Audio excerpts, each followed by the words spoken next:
Ladies and gentlemen, we're back. The adorable niece has been sated for now. The time has come. So yeah, we're back up here. We've killed the dude. This is right where we died. You can see he's right there, or what's left of him is there. He didn't enjoy the last few seconds of his life. Yeah, this game doesn't do that at all. You know why you respawn at the bonfire in this game? It's because it's a video game. And I know this is going to sound strange, but that is so refreshing. Don't mistake me. There's a point and a purpose, a value, if you will. In having that kind of diegetic answer to things. But I kind of just like it when a video game is a video game, you know? I'm probably the weirdo on that part, and I could probably accept that. No, exactly, Mr. Red. Like, oh my god. Oh, I did that way too early.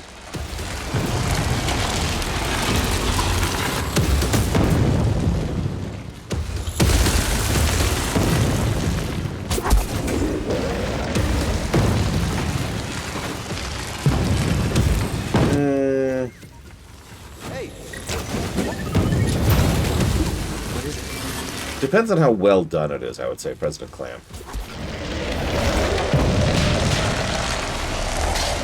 And I know what you're then asking, well, what about the Dark Souls excuse? And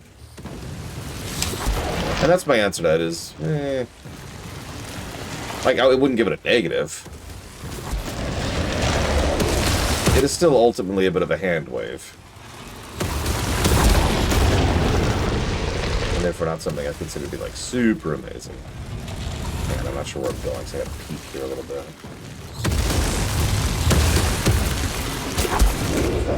Am I going up? I think I'm going up.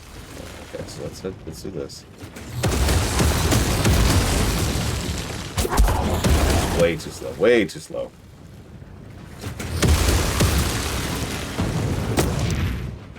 Hold on a second.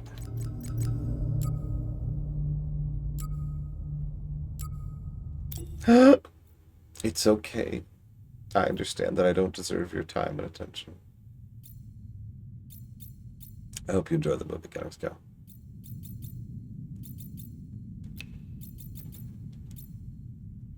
Is there not a... Can I not turn off vibration?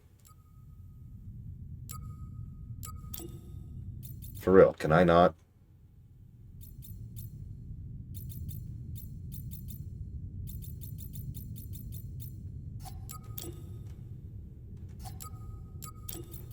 Oh, here we go. Okay. There we go. God. Sorry, my controller's just sitting here vibrating constantly in this area. Probably because, you know, all of the death. Oh, that's not the answer. I know where I'm gonna go again.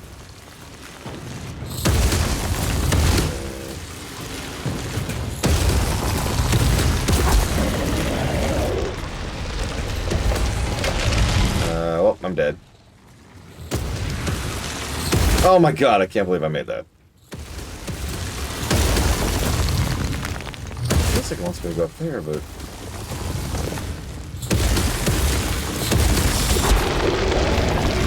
Yeah, I can't do that.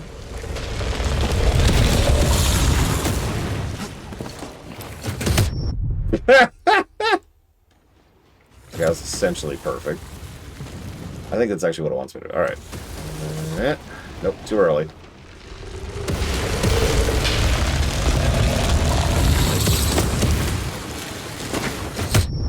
Yep. That was perfect. That was essentially perfect.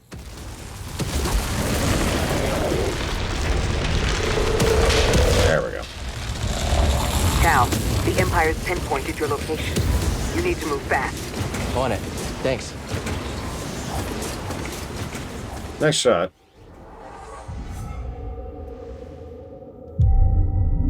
I'm trying to think if there's anything that does an in-universe explanation for respawns and like the Dark Souls-y thing that I actually think is positive worthy, and I'm not sure If I can think of one off the top of my head.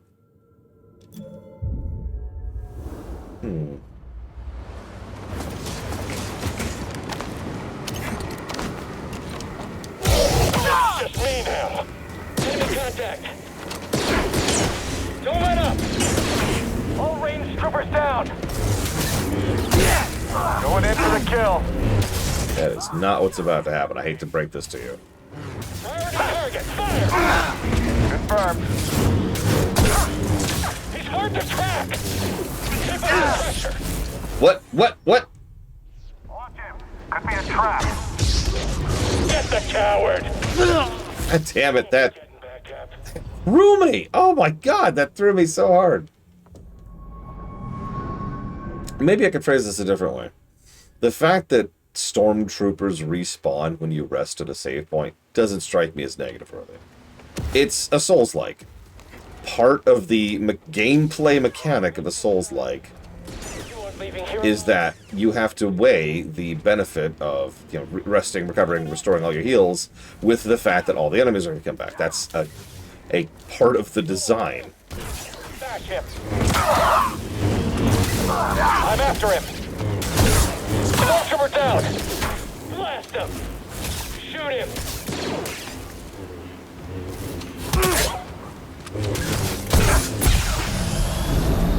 Fire at will. Fire. God damn it! Okay, you know what? You're irritating me. Kill me.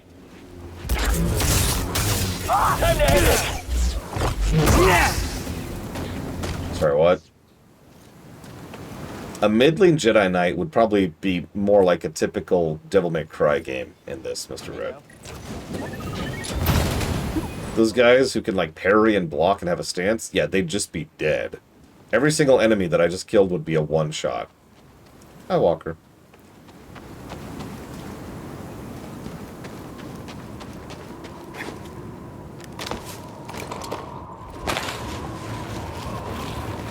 I actually like that idea, Pillars of Snow. Guys, I just had the greatest idea that I stole from Pillars of Snow. Hal's a joke. That is the point. Like I said, it's just irritating when they try to make him out to be a big deal, because you super duper aren't. I found something. There's... No mention of Cordova. I don't think the Empire knows he's been here. Then we have the advantage. For now.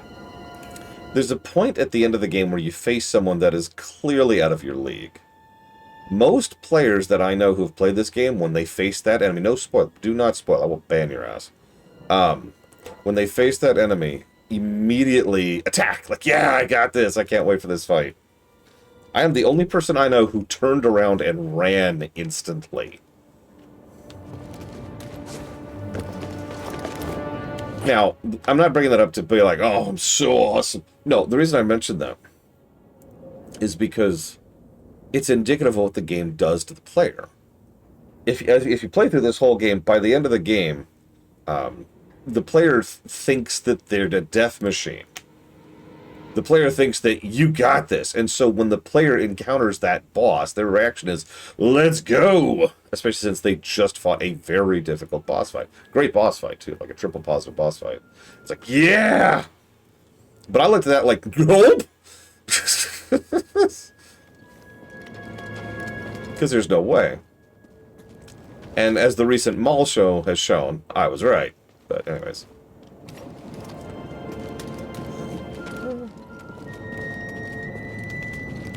Nice place.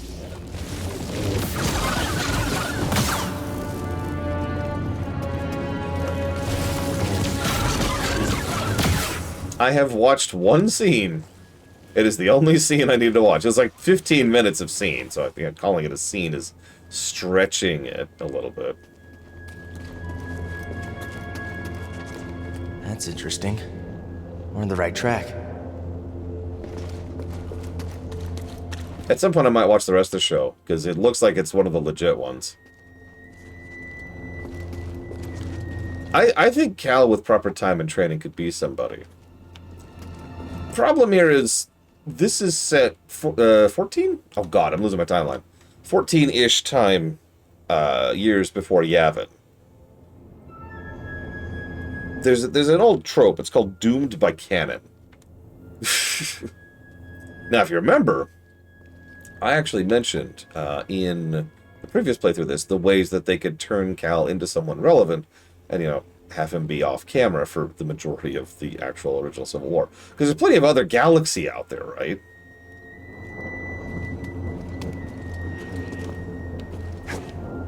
Now, I haven't played Survivor. I don't even know the plot of Survivor, honestly. So, we'll see what they actually did do with that. Can't get through.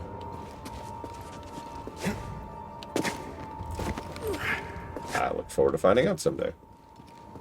There's a storm up ahead. Something about it crippled the Empire's equipment. I can feel something pulling me there, beyond the storm. Follow it.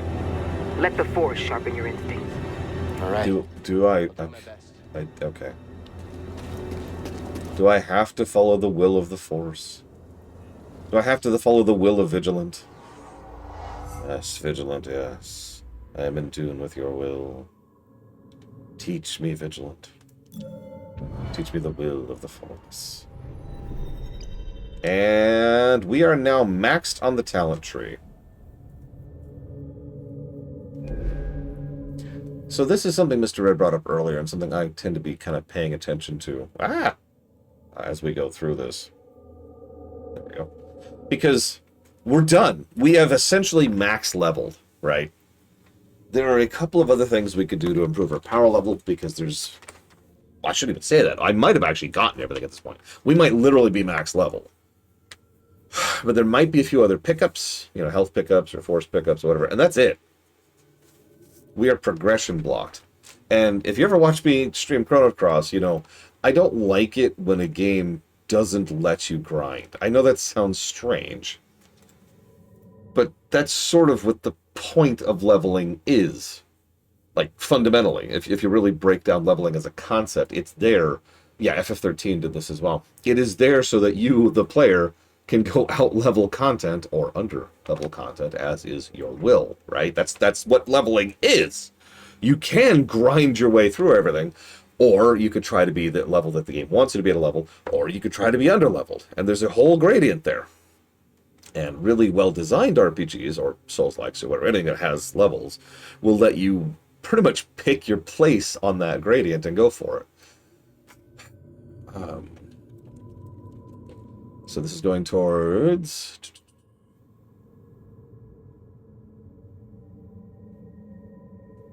Lucre Hulks are cool. That's like one of my, if not my actual favorite carriers in this game is the Lucre Hulks. They're especially great because they're so Trade Federation, right? They're so corporate in a way that's arguably badly designed, but you're just kind of with, you know? It is so ultra centralized. Like, they control an entire army from that one ship, and they can control an entire fleet from that one ship, and all of them are droids. And I love it. I'm not even mad.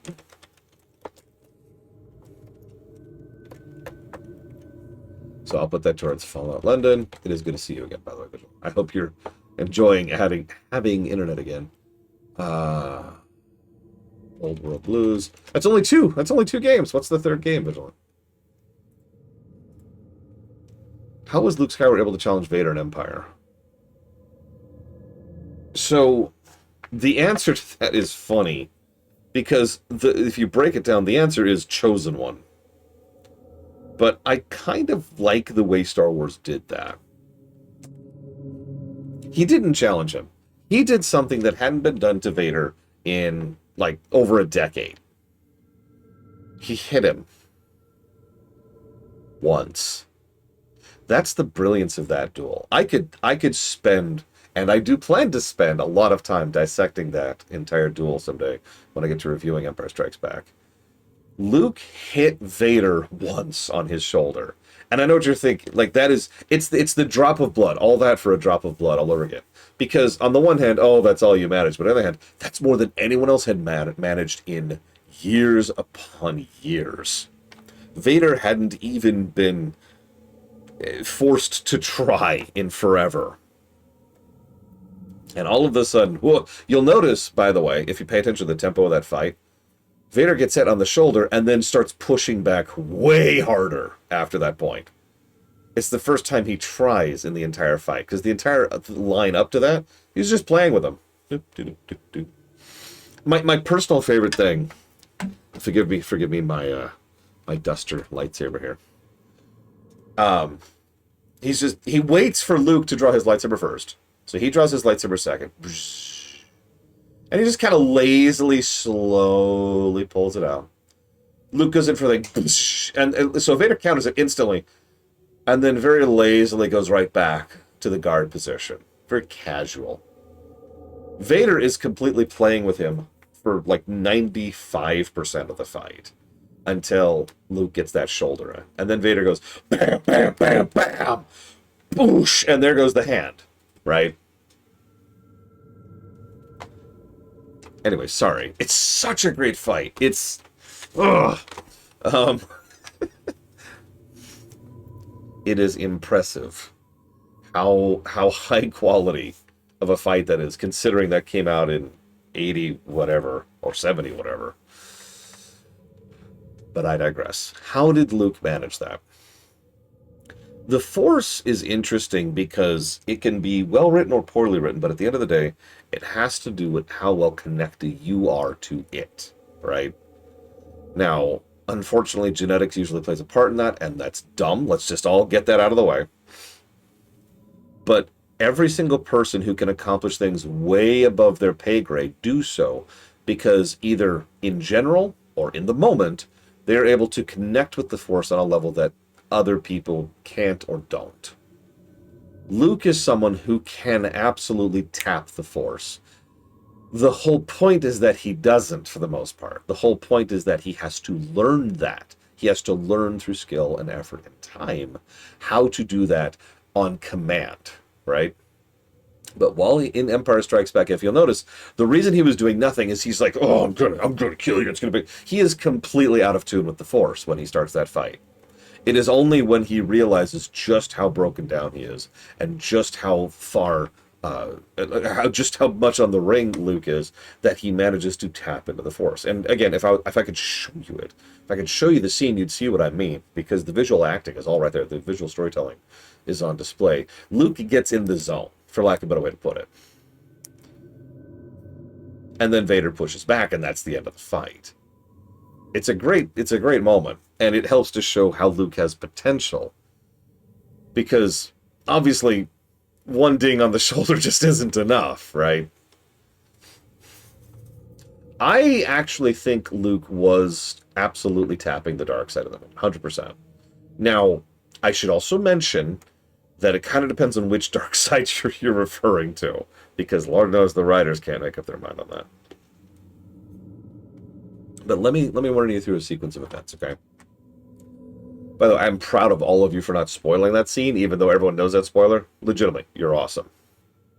So, Luke decides to go, and he's going to help his friends.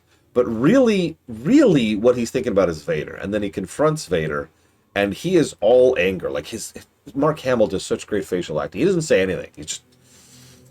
You could just feel he's barely holding himself back. Luke is the one who draws his saber first, right? He's like, ugh. I think in that moment, Luke is absolutely channeling Darkseid.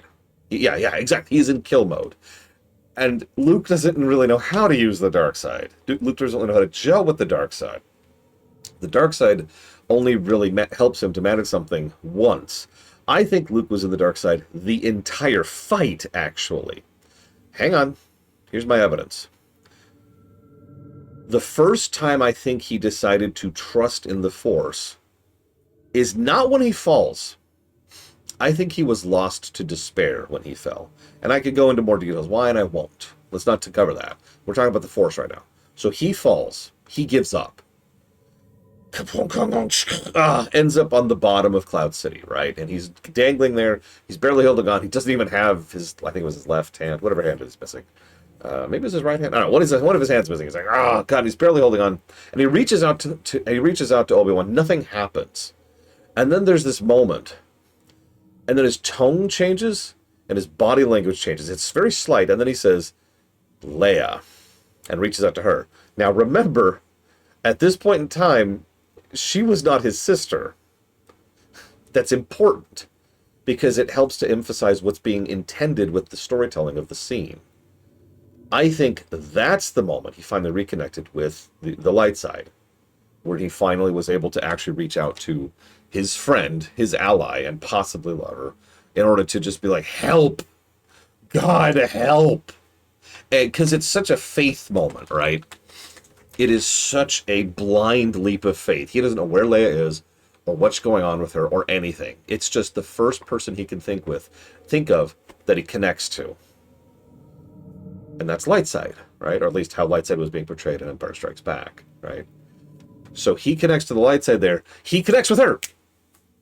Yeah, uh-huh. New phone, who dis? And she comes and saves him.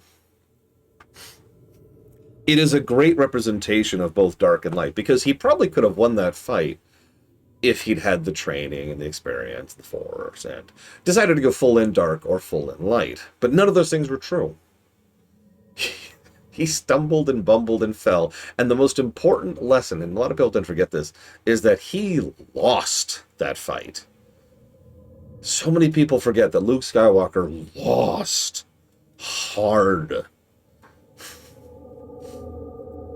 And that's important, especially for where he goes afterwards. Now, back to the game.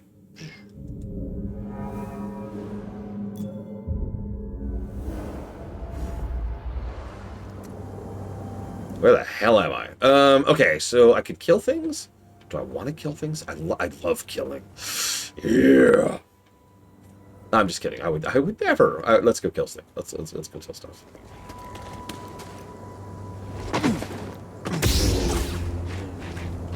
Welcome home, push-ups. Time to kill stuff for push-ups. Looks like meat's back on the menu, boys. And Horn, apparently. Looks like Horn's back on the menu. Jesus Christ. Looks like self-defense back on the menu. Look, we're Roman. It's okay. Hey! Something we can use?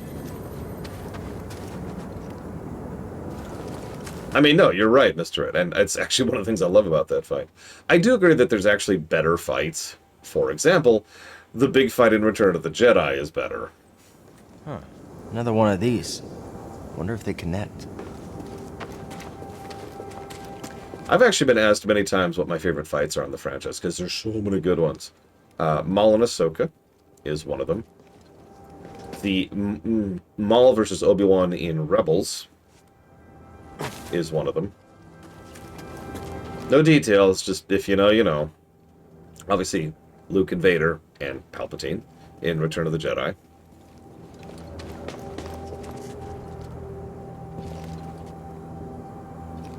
That's a good question. How would you level up light side in gameplay? Because obviously just killing stuff kind of doesn't line up with that.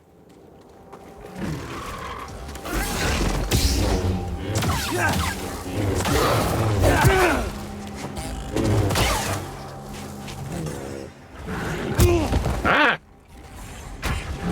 Ah! Jesus! Can't even move. I need help. Well, I deserve that.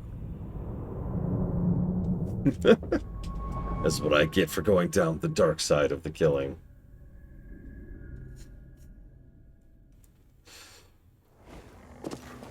See, yeah, like, I feel like the dark side... I mean, killing is an obvious way to level up the dark side, but...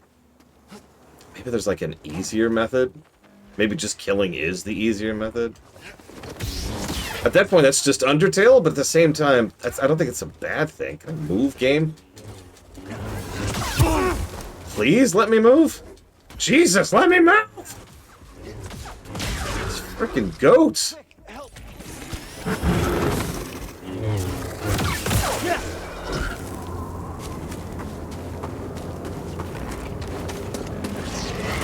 See, what I'm picturing, again, to go back to Undertale, what I'm picturing is something like you have... every enemy has something you can do to them, something specific, and something that probably involves not killing them. You do the specific thing, you gain light side points and win the encounter. You kill them, you get dark side points, right? Something like that. I don't know. I'm just spitballing. No, I wanted to kill. I needed to kill push-ups. You don't understand. And if you die, well, then you get Yoda points. You can hear it. There it is. I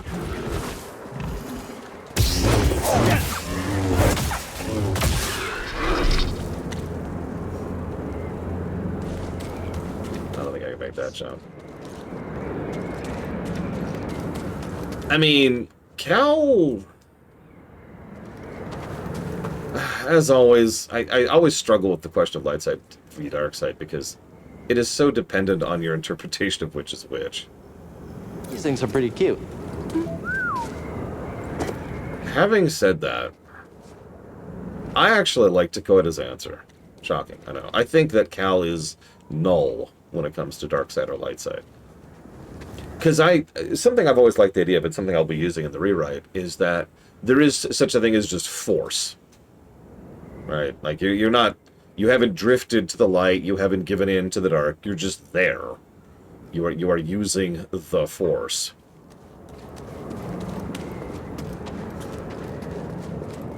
And honestly, that feels like Cal right now. Especially true since he deliberately went out of his way to not use the force for so long. Yeah, not even great. He's just using force. Yeah, because he's a level 1 nobody. I hate to keep emphasizing that point, but it is kind of important. It's the dominant theme of the game, is that we're nobody.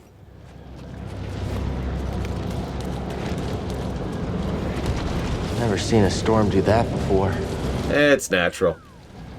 Yeah, it's incredible. And yeah, we can just slow the whole storm, because of course we can.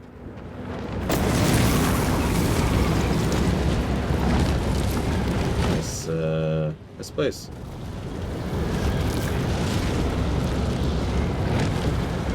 Yeah, I've actually run the Star Wars tabletop game a few times, and yeah, some powers you can only access if you're sufficiently light, some sufficiently dark, but some stuff you can just use. And in fact, under some circumstances, even if you do not have the Jedi class or whatever, some lame loser, obviously push-ups. Even if you don't have the Jedi class, some people can, especially under certain circumstances, use force powers that are classified as neutral per GM fiat. I mean, there's a reason so many people argue that every now and again Han Solo has tapped into the Force. Unconsciously, but still. And yeah, KOTOR did something similar, because I think KOTOR was based off it. Don't quote me on that. Okay, so... Ah! No, okay. Hi, Aisler.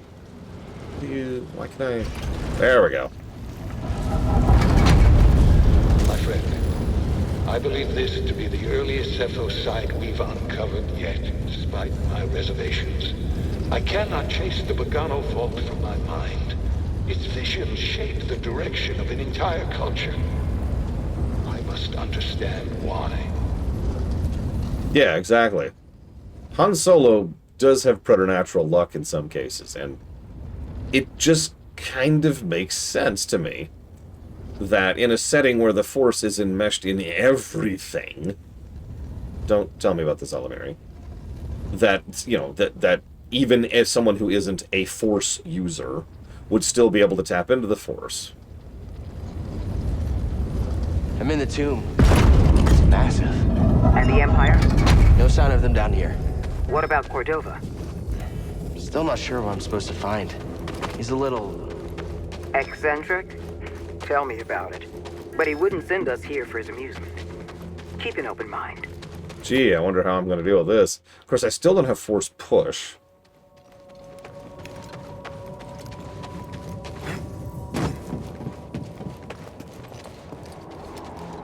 Do you see that?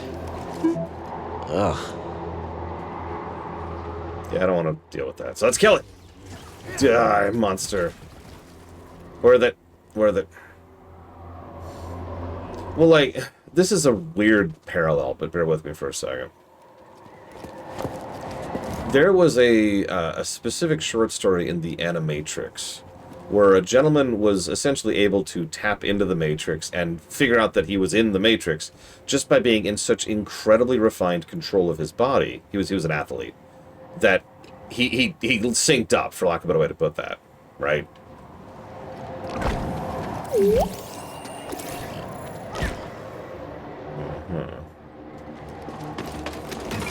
And so the idea there being that the Force could be a similar thing. Like if you just are sufficiently in tap or in tune, or something related to your personality, or your mindset, or falling into a pit, you get it. And yeah, he also then, lost use of his frickin' legs, but that's not here nor there. I almost made that jump too. But it was a slide! You've got to have another slide.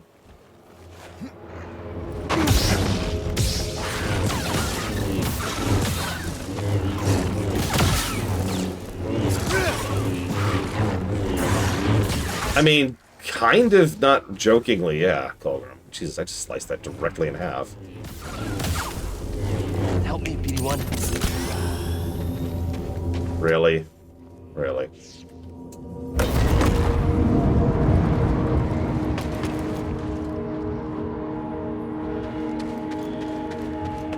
Rodents of unusual size? I don't think they're real.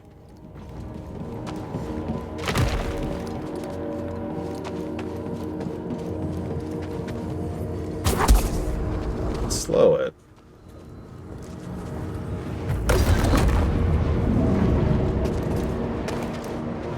Where's the middle one? Ah, okay.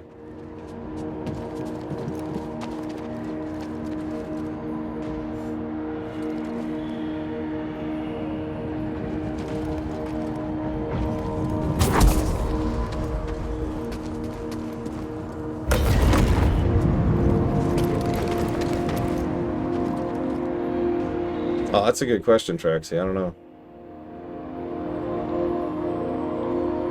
But yeah, actually, I agree with Matt Overlord. The very nature of the Force being being in tune with the galaxy or the universe runs antithetical to run by committee, right? Run by committee is, by definition, not being in tune with your surroundings or nature or whatever.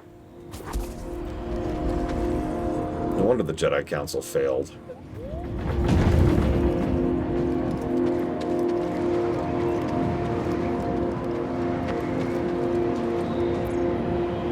I figured it'd be able to blow against it itself. No, I'm good. I'm good. Thanks, BD1. And hit. Thank you for asking rather than mandating it. I appreciate you. Aw, I was too slow.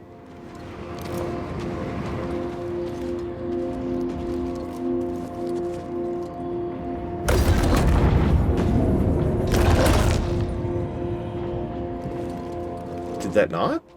How did that not? I don't understand how that didn't do it.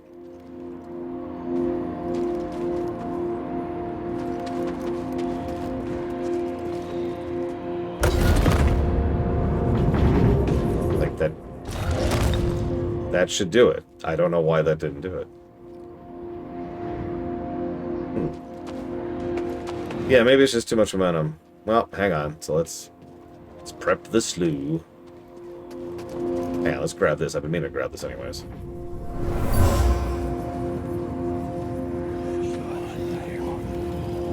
There's not just wind rippling through these chimes. Voices from the past. How about now? There we go. Okay, whatever.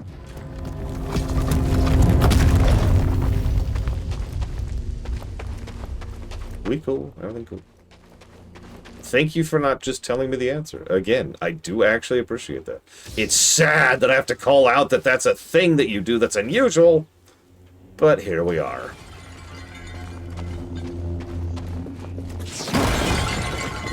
I'm just checking. Look, I gotta have the catharsis, okay? That's very important.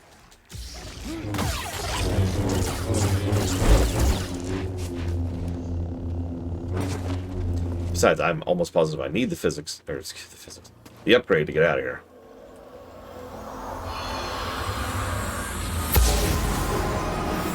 These were used in Zepho meditation rituals. I think they were training Force users. I'm wrong. I thought that was another thing. Ignore me. I am stupid. Behold. It's not the east or the west side. It's not the light or the dark side. It's the dumb side.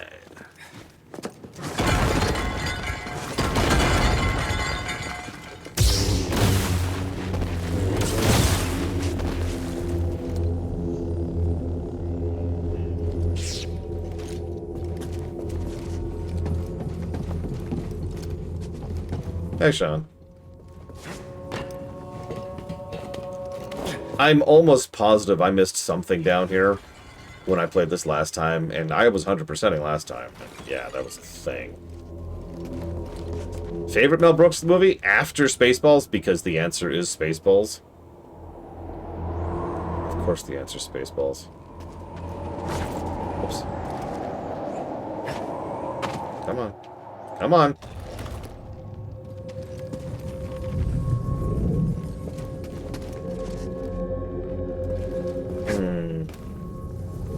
Honestly, I'm gonna go with Men in Tights.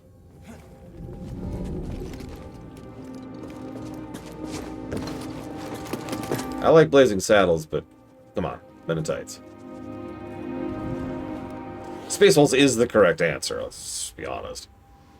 I've had the great fortune of actually studying that film. And yeah, we're still locked. Young Frankenstein.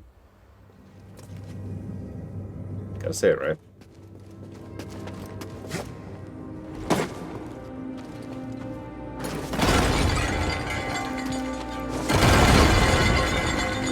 Let me get my catharsis in here.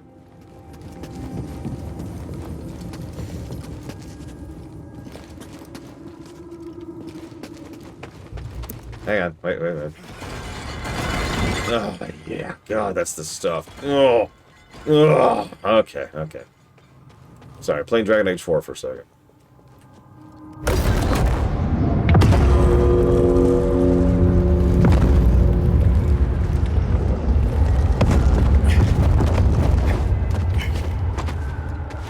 I wonder how they got the sound effects for that, actually. Because they're, pretty good. Disturbingly so, one might say. Never seen that before.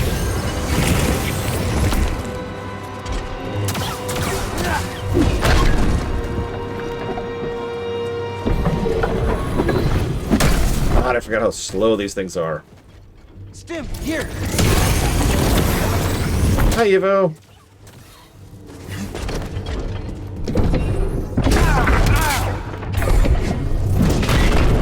Damn it. I keep hitting jump on accident.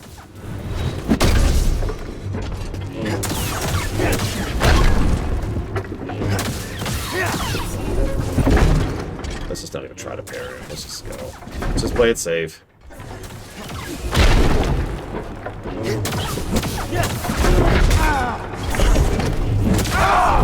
Oh, bullcrap! Oh, whatever.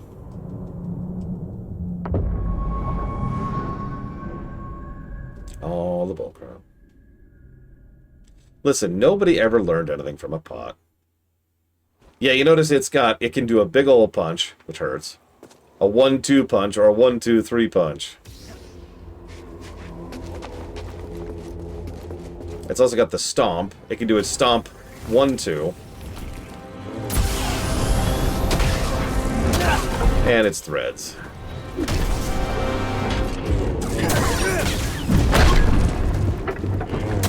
Oh, of course they have darts.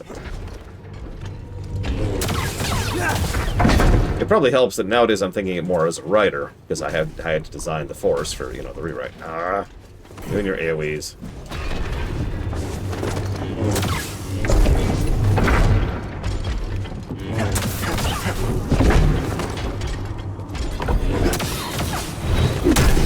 Damn it.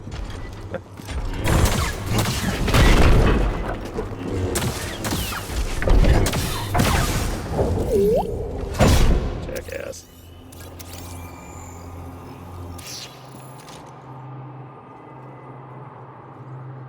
Aw, well, I'm glad you liked at least one thing about it, push-ups. Okay, so... let's see. Oh god, Colgrim, that would be horrifying. I mean, several games have actually done a thing where access to insert MacGuffin here is the method by which they can do RPG mechanics, right? The reason they have things like levels and stat boosts and spells and all that, it's not innate. People don't just level up. They gain access to, you know, the crystals or materia or whatever. And that gives them that knowledge as they use it. Unlocking leveling for... Where's that? Unfortunately, I don't think I can push this. I did not know that, Ross. Yeah, exactly. FF13 did that with the Lassie.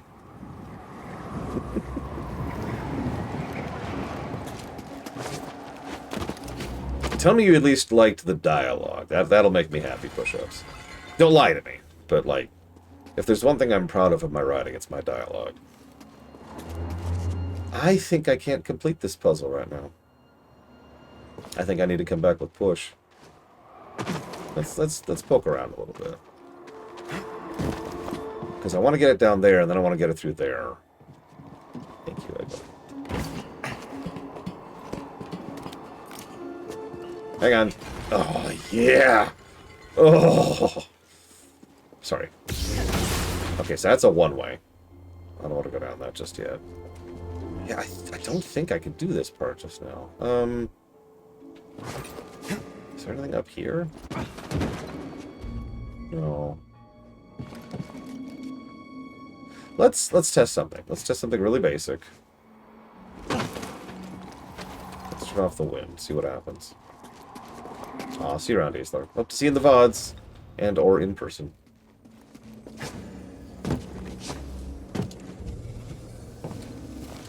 Dude, I have given positives for pot-breaking catharsis before, and I stand by that. Yeah, no, I think I just can't do this puzzle yet. Oh, well. Moving on. Did I already... Hang on. Wow, yeah, okay. Veilguard got those positives, as it should. It was extraordinarily satisfying to roll through everything. See, I will take that push-ups. And yeah, I was uncertain about Maria at first, because I was worried I was going to have the Godfather effect, right? Where it seems like the character's flat, but it's mostly because she's hiding until, you know, finally the dam bursts.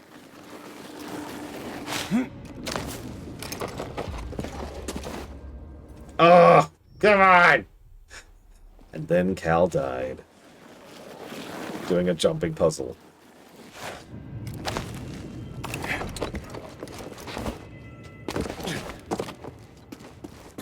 Yes, I do, Evo. Went kind of like this.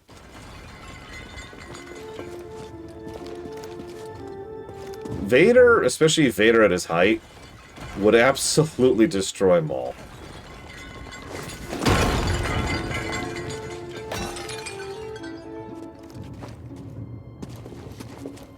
Not that they've ever fought.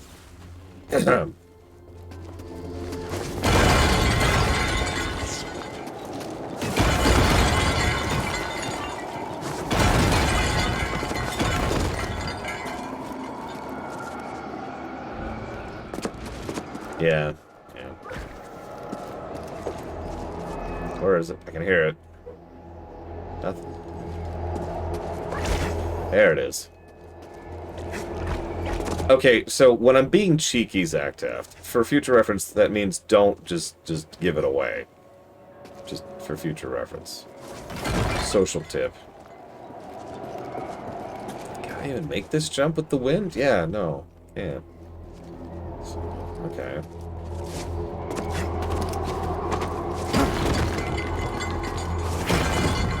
Maul's interesting to discuss in terms of his combat prowess, because he's good in a fight, but he also very, very much relies on...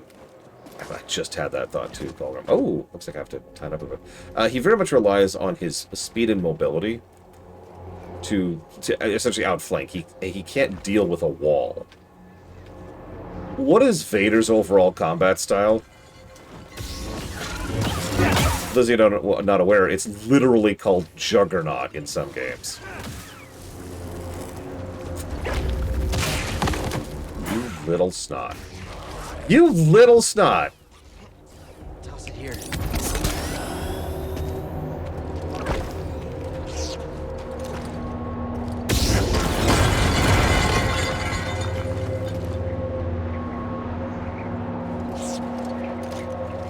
Oh my god. Hang on, the dog won't shut up.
Yeah. Yeah, Vader can be a wall, and Vader has a sledgehammer. He's kind of a unique combination, really. At least in Star Wars. We've seen his archetype a lot in other games and settings.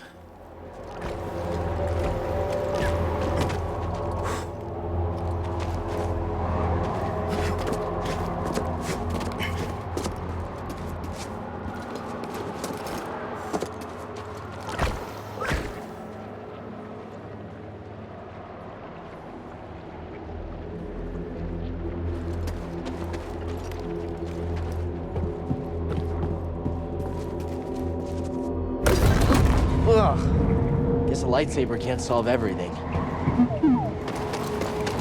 If it could, that would be interesting. Also, some Jedi think it can.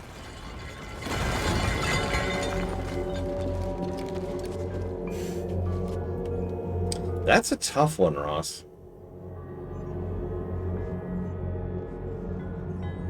I would say more of a Zangief, though. Granted, my information's a little out of date. I haven't seriously played Street Fighter since back in the day.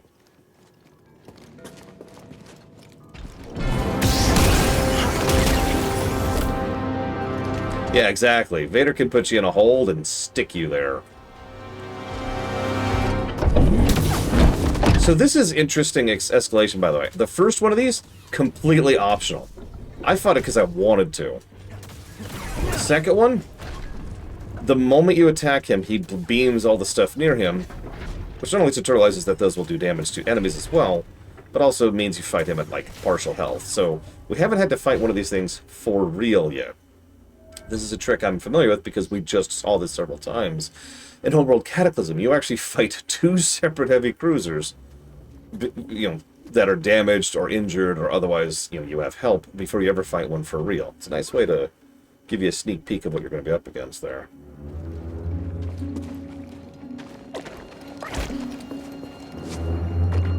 Oh, there.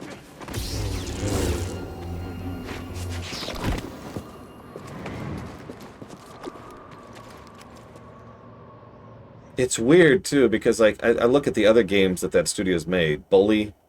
Well, I haven't... Not yet, push-ups. I haven't actually played Max Payne 3, so I can't speak to that. But I look at Bully, and I'm like... Surprisingly smart game design is not the first thing that comes to mind there. But here we are.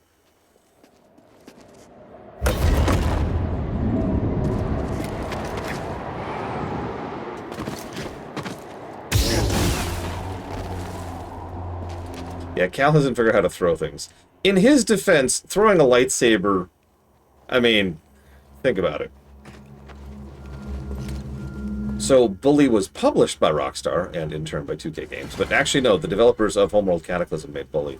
And Max Payne 3. And another game I always forget.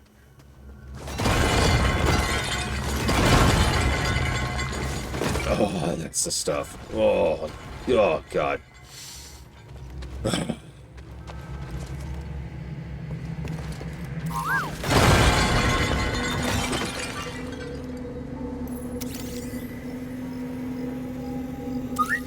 Thanks, BD1.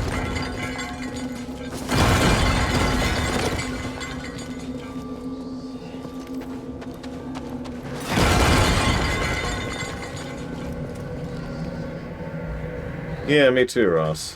Which is funny because it just came out, and if it's anything like a typical Hitman game, we won't know for like a week how good it is. I mean, I've seen comics that address that program. Oh, and YouTube videos. But I don't know. That's one of the reasons I redesigned lightsabers, is because they weren't designed yet, and they needed to be.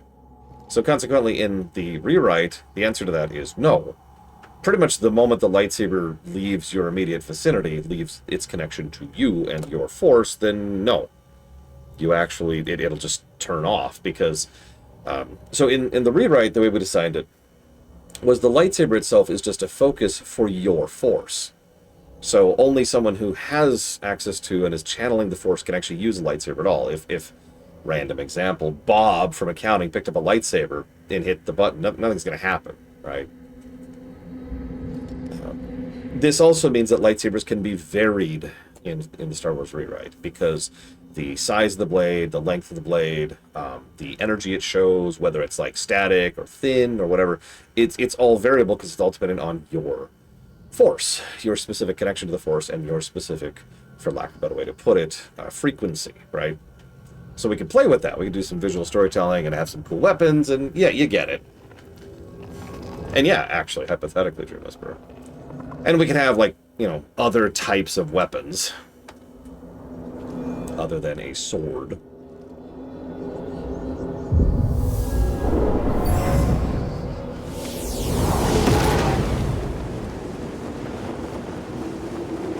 No helicopters, though.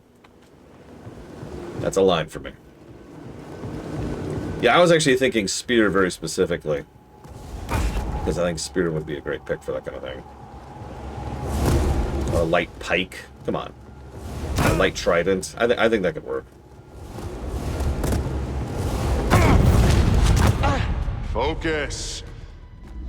The Jedi do not seek aggression, but we stand against it. The Force is there to shield us. The obstacles in your path define the path. What stands in the way becomes the way. Now, try again. Use the Force to push the ball at the target. Oh my god, my lightsaber. I didn't mean to ignite my lightsaber. Try again. Oops. Okay. Your eye on the ball. I just have a light leg now. Good. Continue. Yes, twice, Evo. Push the ball before it reaches you. In the EU, the reason they all used red lightsabers is because the core they used, the energy crystal, I apparently have no depth perception here. The energy crystal they used was artificial. It was fake. Complete the test. And all fake crystals are made cheaply, quickly, and mass-produced. Very dark side mentality was the whole idea. They don't care. Like, all the other crystals... You remember KOTOR, right? Having to go on a vision quest or doing a cave or whatever to find the crystal, and it's like, yes, this is my crystal, and I will put my lightsaber. None of that crap. They're Sith. Pfft, build it in a lab. Let's go. It was very dark side. It actually made perfect sense. They were mass-produced, and so they were all red. The AU has another explanation, which I admit I don't like. In the AU, the idea is you have to have the Vision Quest crystal of whatever, the Kyber crystal is what they're called now. And then you have to bleed it. You have to feed it with your anger and bleed, and then it turns red, and that's it. That's the explanation. Did it. Yeah, what is glass except for torches? I'm not a fan. Not into it.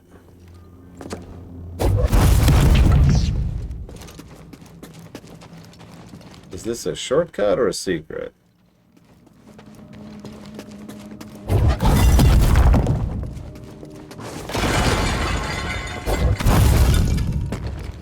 This looks like a shortcut?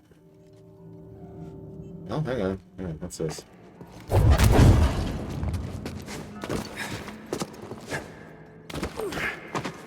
Hey, I'll take it.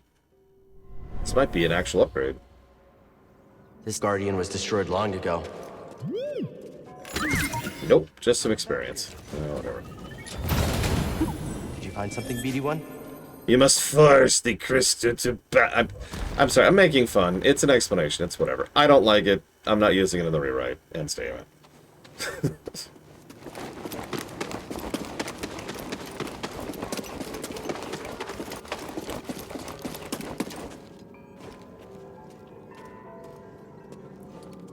Nice room. We've got Yggdrasil over there on the left. My friend, take a look at the detail on this bark. The distinctive striations.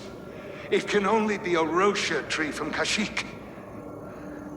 It's time to call on an old friend.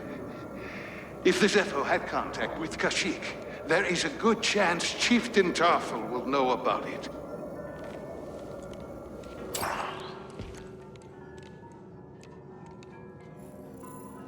Just teleport onto my shoulder there. As all droids can do. Ah, yeah, we all knew this was happening.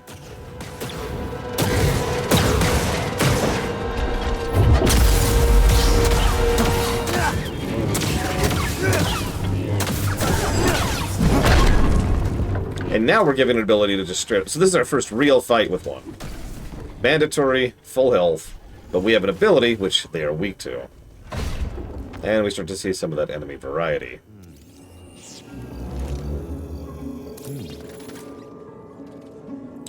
How would I design a Trek Souls-like if I had to? Give me a second to think about that.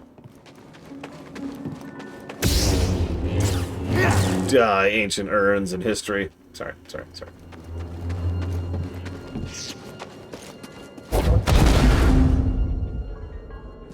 Yeah, no, I haven't been jotting down positives. That's on me, but I've been thinking about them. Don't worry. They're there. Back of my brains.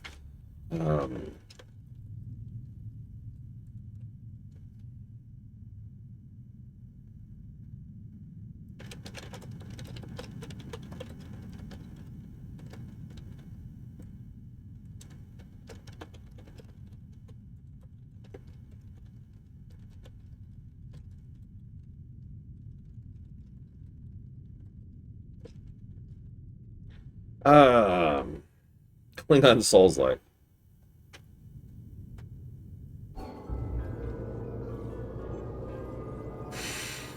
Takoida's idea has got me thinking, though. A Souls-like with no combat. I know some people are like, "Brah," but no, like, a huge amount of what a Souls-like is the level. Like, a lot of people tend to forget that. These are Metroidvanias at their core, right? And have been since, like, at least Dark Souls. I don't know if Demon Souls is, because, again, I haven't played all the way through Demon Souls. So, it's not just about the boss encounters and just about the iframes and all that fun stuff. And since this is Trek... Yeah, exactly, Plutonia. And since this is Trek, having it be truly, you know, focused on non-combat...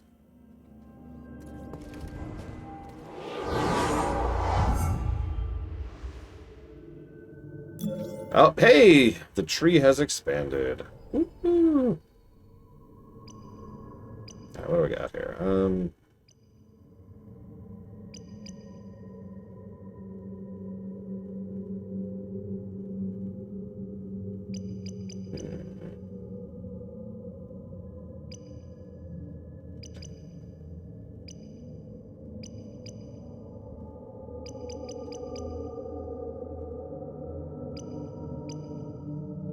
I mean, healing for more is probably a mandatory upgrade. We're just gonna...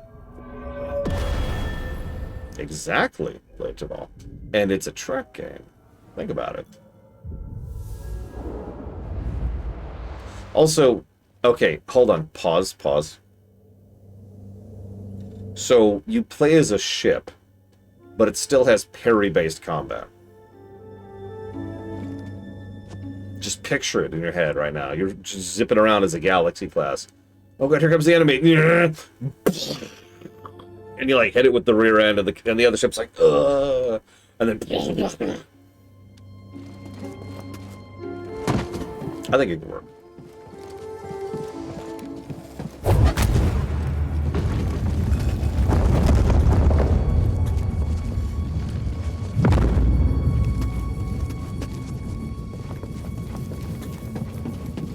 I'm not really joking. I actually do think that could work. But then again, I like bonkers ideas, so grain of salt. So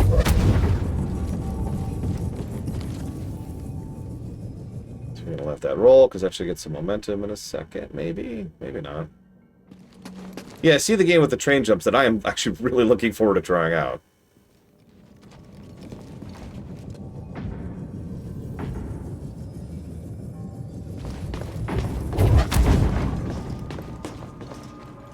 Oh, I see. Okay, I should go there. It's okay, I can deal with the giant metal ball. I have the Force.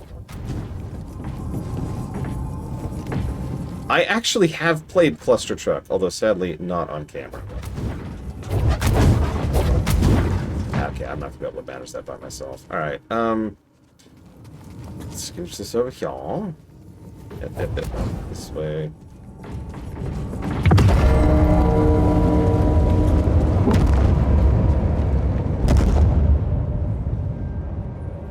Okay.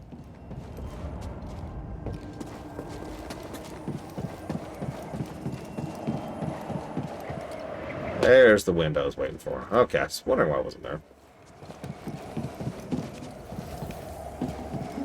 Okay, so...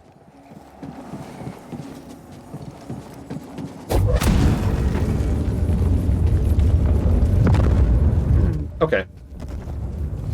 Sorry, I was just double checking. So, put that back in there, go through the door.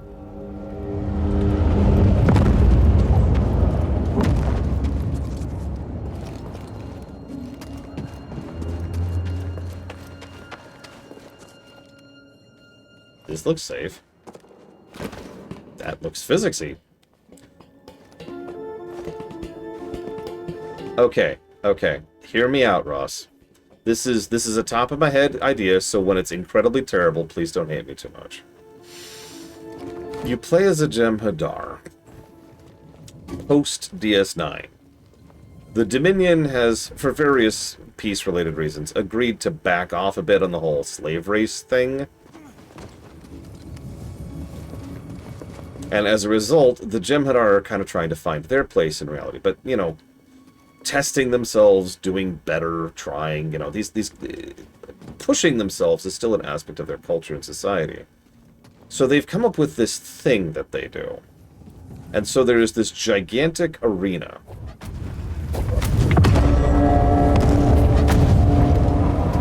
That's the level. That's the stage. That's the Metroidvania. There are hazards and puzzles and jumps and platforming. All kinds of fun, interesting stuff like that. Pretty much like the level I've been going through for the last half hour or so. You notice there's been almost no combat during this section. And it's like the lore idea here is that it's essentially a sports event. We probably have some kind of greater narrative under that. Maybe there's a single Jem'Hadar who like is trying to mess with it. Maybe the founder's screwing with it. Maybe there's someone unrelated. Maybe there's some Klingons who wanted to participate and they're just here for revenge. There's a lot of ways we could go with the more meta narrative. But let's just push that out for a second, because the thrust of the game and the thrust of the plot is, whoops, wrong button, is participating, is trying to go through this, the thing I've been doing for the last 30 minutes, climbing and swinging and jumping and puzzling and pushing themselves to their limits. Now, what I just mentioned would not involve combat. Or if it did, it would be very rare. I think that could work, though. having a very, very, very small number of encounters and all of them are bosses. Or maybe like a few tutorial fights which lead into bosses, right? Again, let me use that example earlier. Some Klingons are like, I hate you. Well, maybe we can have a Klingon boss fight. He's got a bat'leth and he actually knows how to use the damn thing. Unlike most Klingons. Okay, so. Push. I don't know. I'm spitballing now. What do you think? What do you think? How terrible are we thinking here? There we go. Yeah, or a Hirogen. Because this is post DS9, right? Okay, we've got some room here. Or Tosk, yeah. There'd be at least one token human there. The human would actually be the tutorial boss. That's what I do with that. The human is like, this is what combat is. And they're, whoop!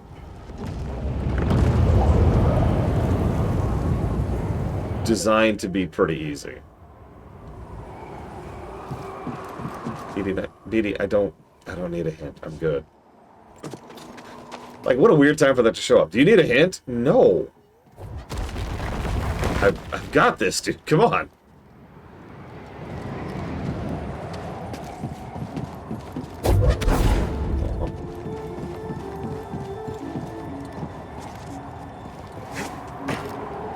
Yeah, no kidding, but all.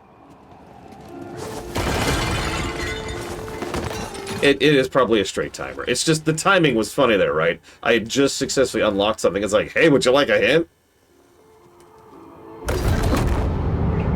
No. Game. Thank you.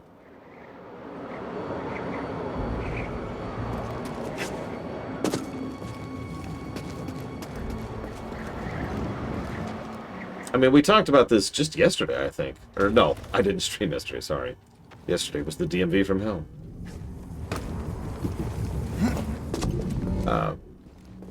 Everything's a quit point for someone, right? Like, you always got to think about that. A lot of things are quit points for a lot of people. And they just kind of filter out over time. Okay, so I think... Oh, God, there you go. I like it, Ross.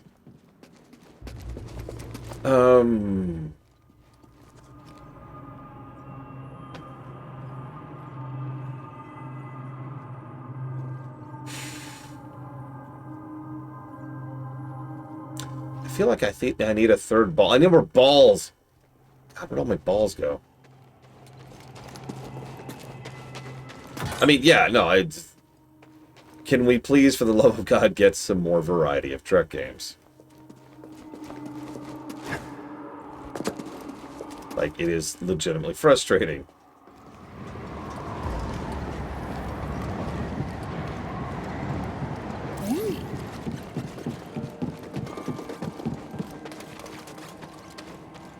I'll check it out. Scan the wind chimes. Sure. My friend, this tomb is utterly fascinating.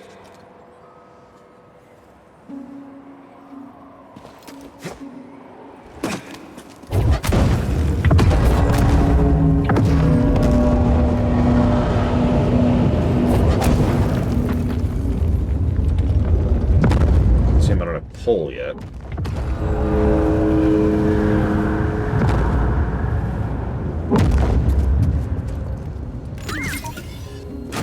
Okay. What was in there? If it wasn't my job, what would have been my quit point in Fallout 4? No, but it was just The no. relic is extremely old, but I get the sense it was part of some type of training ritual for Zepho Force Whoops. users. I did not mean to do that. Whatever, we're back here now.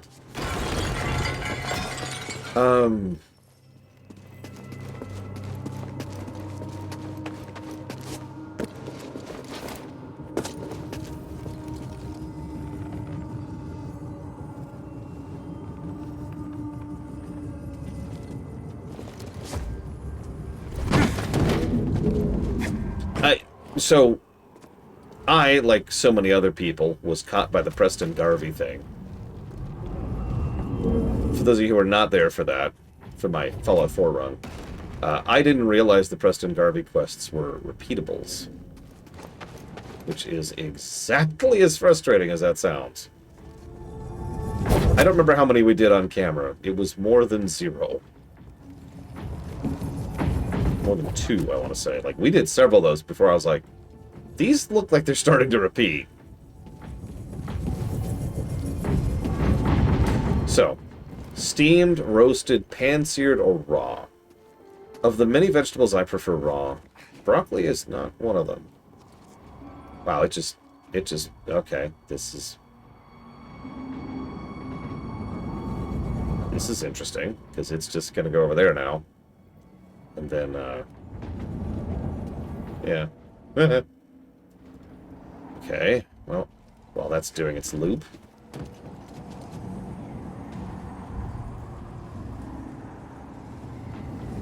Okay, yep, alright.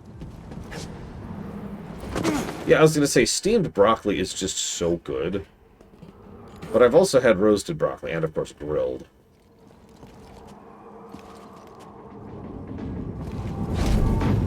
Why did that do nothing? Strange.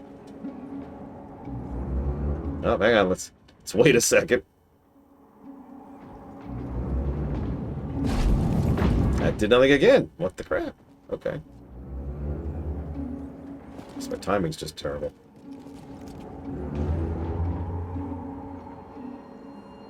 God, this would be so frustrating if it used mana to do these quests. To do the puzzles, you know?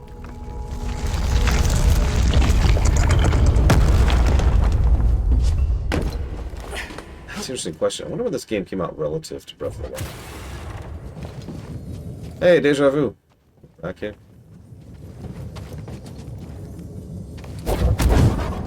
We finally have push. I have carrots in my mini fridge. I shouldn't say my mini. It's actually not my mini fridge. I'm borrowing it. The one that's in my room. Oh, I love Brussels sprouts so much. Oh my god.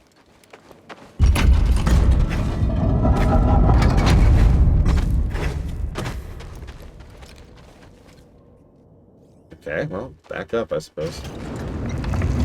Hope I didn't miss anything down there. Zephyr went to Kashyyyk. Cordova mentioned someone named Tarful. A Wookiee chieftain. They were old friends.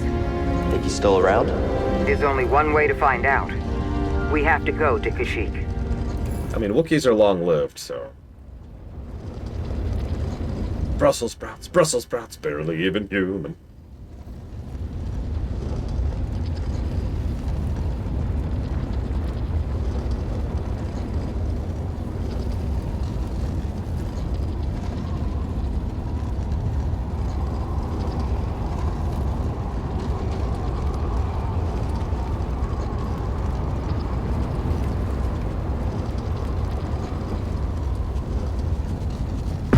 I can shuffle. Look at that. Oh yeah. Shuffle.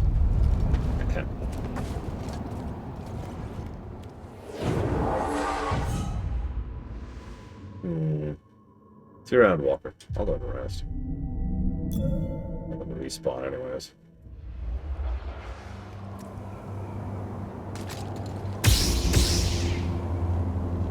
Did we just open the way for the Empire? Yeah.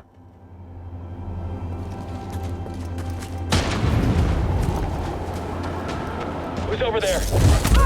So yeah, this is what push can do in combat. And notice, yeah, this is very designed to let you play around.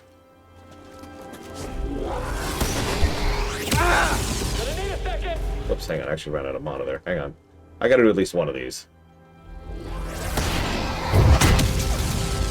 Just for funsies.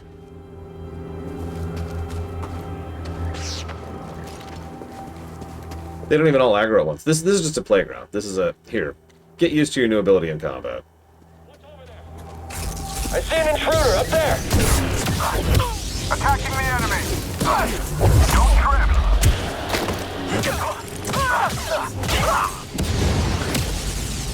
How are we supposed to hit him?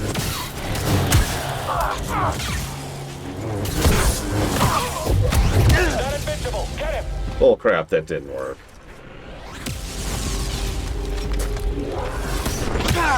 Okay, I got this. I got this. I got this! Maybe? You got this, buddy. You got this. I believe in you. Enjoy the sleep, Sivo.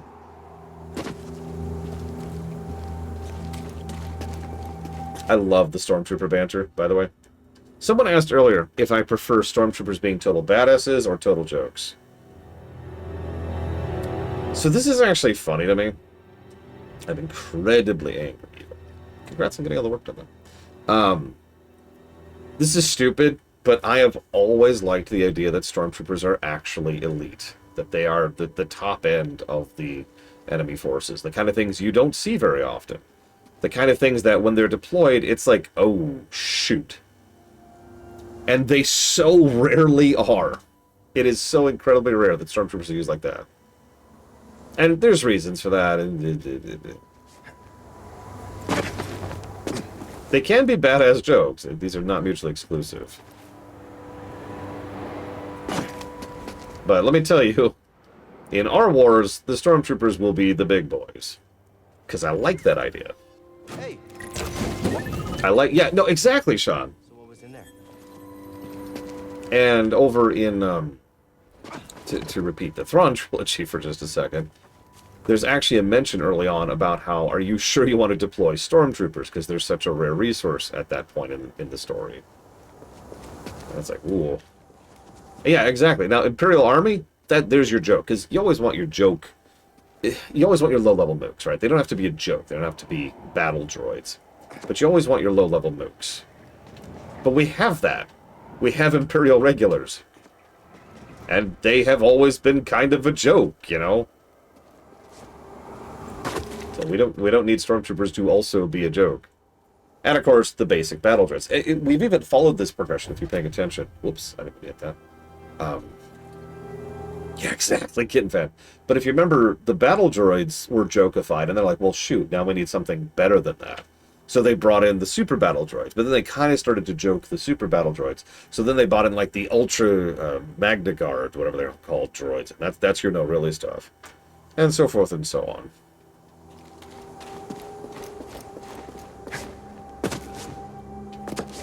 Either I'm just rambling at this point. But the point is that I appreciate the sub, Ross. Thank you very much. Now, if I'm not mistaken, yeah. So this is so great. I actually mentioned this earlier. Do you see that door right there? See how it's green? There's another one. There's another one. There's another one. There's also a bunch down here, which, well, it's going to be a long time before we go down there again. Yeah, exactly. Star Wars needs its humor. It's just, I don't think it should be Stormtroopers. Especially since, and this is kind of important, they're called Stormtroopers. Like, we know where they got that term, right?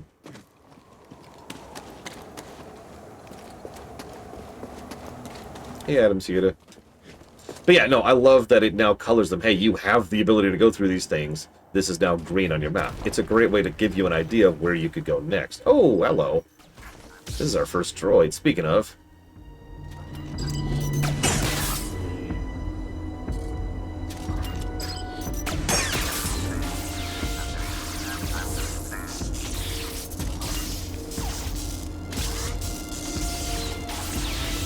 You doing okay there, buddy?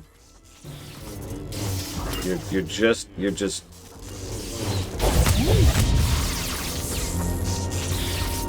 Well, I'm gonna go. Oh shoot, this is a shortcut. No. Well, shoot, I don't even know where I am. Oh, whatever.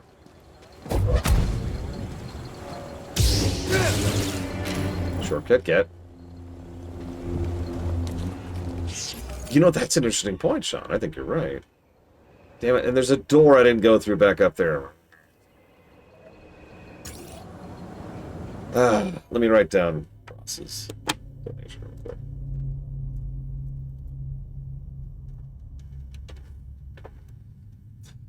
I mean, one of the things I mentioned in the Rebels streamations that 0 of you have watched was how Rebels actually made it a point of just how much they were mass churning through people with no training and no resources to turn them into stormtroopers. And again, that's the other side of what I was doing, right? I like them being the super elite, but most of Star Wars treats them as, you know, zerglings, to put it as bluntly as I possibly can. Dispatch, Fire Emblem, 3 houses, and Echo 2. Done. Appreciate you, Ross.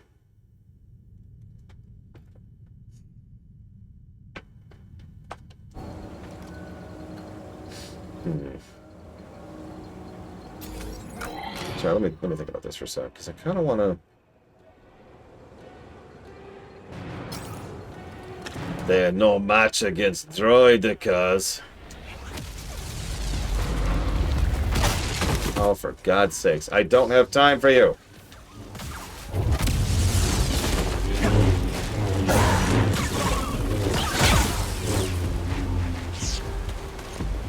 Ahem. The rat's like, this is my chance! Oh, I don't care about what I'm not 100%ing. I'm not doing it. I've already done it. I've already 100%ed this game. Let's go. Let's go. Let's go. Let's go. I'm not doing it. You can't make me. You probably missed it. I actually shoved his shot back into him there. That was actually a near perfect fight. Killed the one dude, shoot the shot back, killed the other dude, all at low health and with no healing. Slash flex. Alright, so we want to go down. I think that's actually it at the moment. Yeah. Look alive! Oh, now he's running! Firing! I hear you. I don't think I've seen Lunarith today. Wasn't expecting this. It's a giant Zepho statue. Kind of thought there would be Zepho stuff inside. I've not seen her, but I hope she's okay. Thank you, Eva. Why are you not asleep? Why have you not given in to the sleep side? Give in to your fatigue.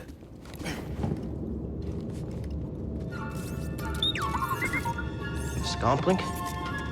Yeah, you're right. I think I could replace yours with this. Oh, I think this is going to upgrade my hacking ability. I am amused that they hide most of this animation with our back. Pretty sure we're not doing anything. Want to try it out? I mean, that would make sense, Sean. Oh god, you're right. I'm going to have to 100% Survivor. Unless I have to. 100% games that are fun to 100% on camera. Metroid, excuse me. That's one way to do it. Still!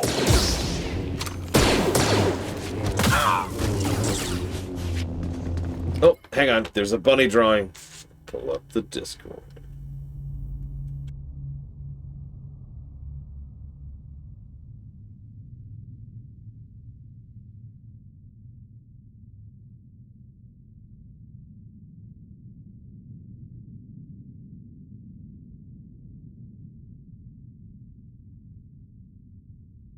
I love it, Evo. And it fits. It's perfect. Even though the fox looks extremely evil. My god. Wait a minute. Is this just a shot from Zootopia? Evo! Listen, you of all people should know better than to just steal people's art, okay? Look. An intruder? Shameful.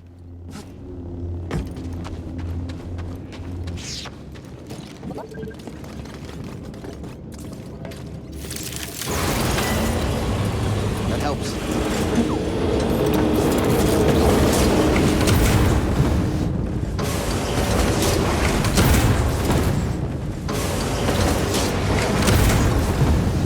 What are these things doing?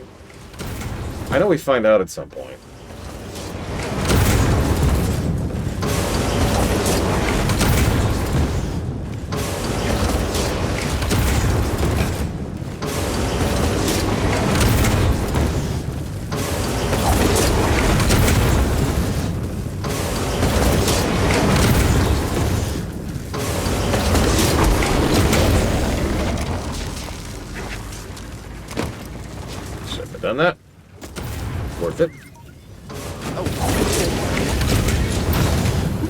You'd think that would be such an aggravation to establish that it wouldn't be worth it.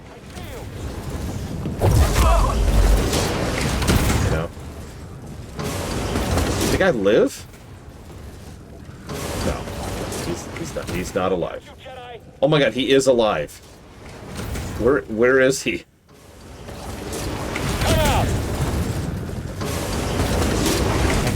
Okay, whatever. We're just gonna live and let live, I suppose. Saw a squad get overtaken by a group of scads the other day. Oh, what a terrible way to go. That's what happens when you don't follow protocol. Yeah, remember, follow protocol or you'll be eaten. Do you mean like metaphorically? No. Okay. What if a Jedi shows up? Follow protocol!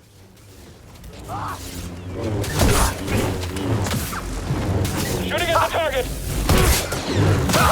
Close quarter support down.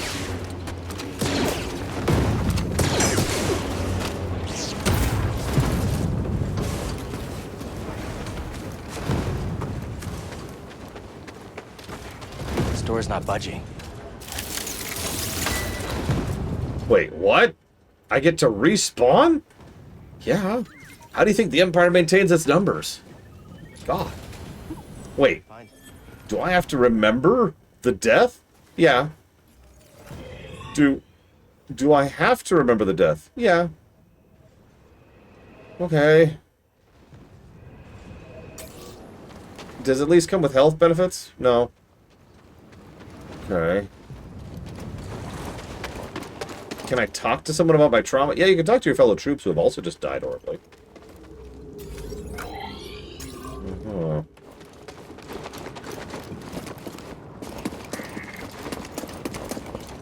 Yeah, if you get sick, just kill yourself. And you'll respawn. Can't get through.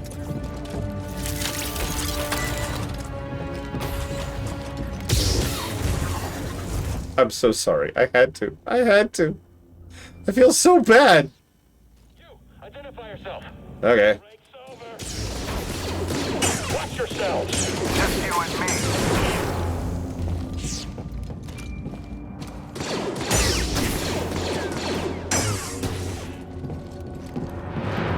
I shouldn't play with my food.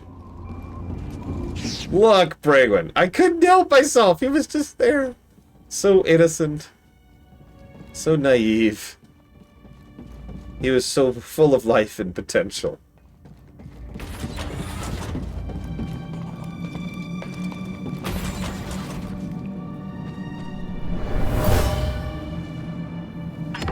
Do not concern yourself with a missing artifact. I'll deal with it personally. Might as well grab the spot here. Over here.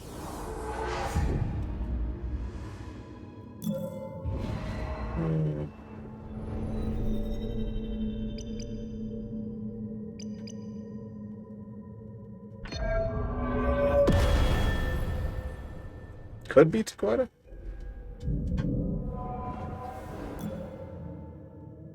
Oh god, no, Brigman, no!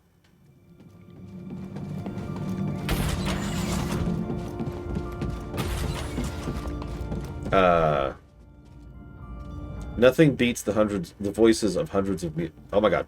Nothing beats the music of hundreds of voices screaming in unison. Might be the line you're thinking of, push-ups. Unless you're talking about, oh, you're talking about the one from the remaster, which says you can't spell laughter without slaughter, I think?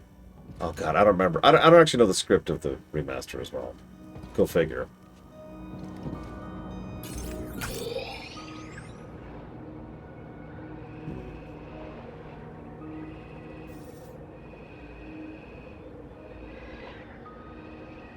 No, I did too, Ross. Especially since I was sitting outside on the sidewalk in the sun. It's kind of waiting. The DMV office ran out of seating room. Know any jokes, BD? I don't know. Why? Classic. That's a good one. That's one of my favorite jokes.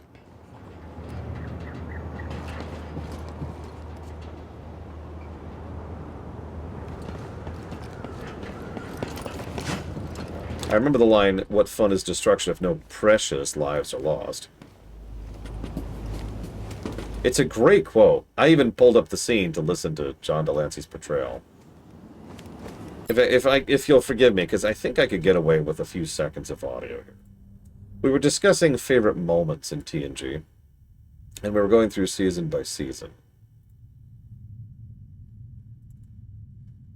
And there's a lot of really great moments in a lot of TNG. So it's kind of hard to pick sometimes.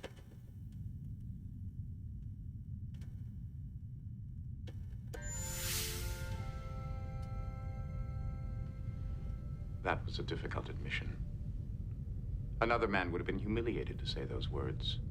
Another man would have rather died than asked for help. I understand what you've done here, Q. But I think the lesson could have been learned without the loss of 18 members of my crew. If you can take a little bloody nose, maybe you ought to go back home and crawl under your bed. It's not safe out here. It's wondrous, with treasures to satiate desires both subtle and gross. But it's not for the timid. And that is a great quote. And my pick for season 2. So droids speak as an actual language, and some people can just speak it. To answer your question, Luke. So there's an enemy we haven't fought before.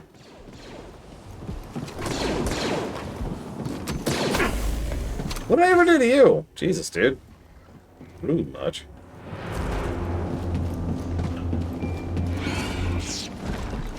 Hey, did you see that?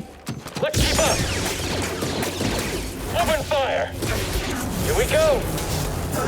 I'm not doing... Oh, okay. Okay. Hold up, hold up.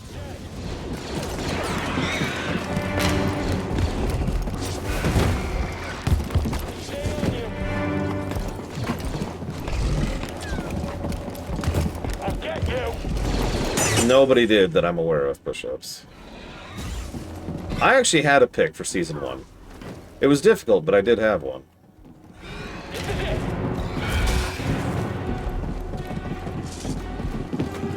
There's a scene in the episode Coming of Age, I need backup to kill you. and it's Worf talking to Wesley. Wesley is going through his training to join Starfleet Academy. And he's nervous and afraid and worried and trying to figure it out. And Worf, of all people, comes to talk to him about it. It's not much, I don't want to overpraise, but it's just a solid two people talking to each other scene, which is kind of a staple of TNG. It actually might be one of the first talkie scenes in the show, actually.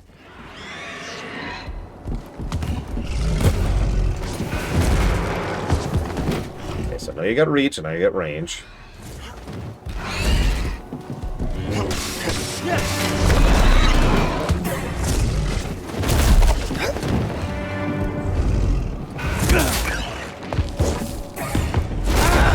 I didn't even see that attack, so that was new to me. That should not have hit me.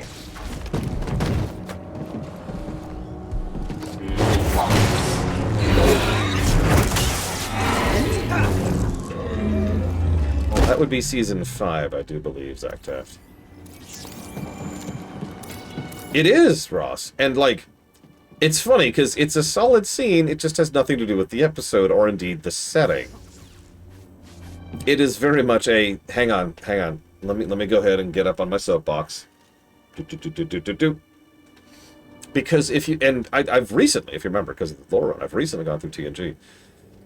The entire rest of the episode doesn't support the conclusion that's given in that last scene. And that makes sense. Of course the Federation isn't like that. Why would it be? Muttering about over there. I was just trying to remember info on the Philac, I think it's called. You can kill it by shooting it. That's all you need to know. If it bleeds, we can kill it.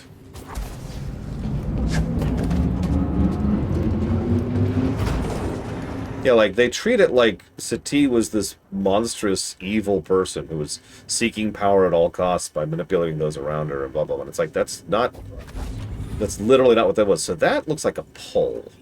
And indeed, it is labeled red. So let's go ahead and do this.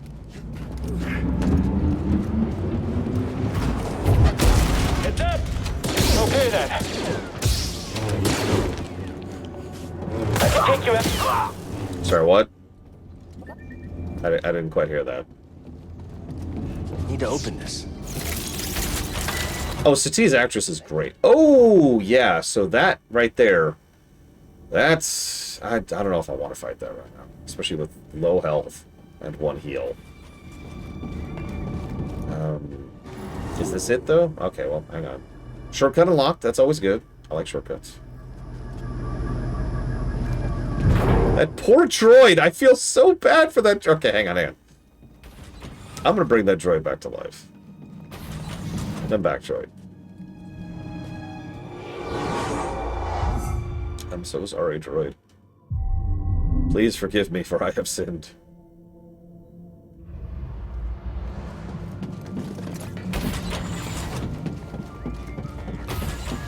This time I will save you from the... Get up here! Got an opening!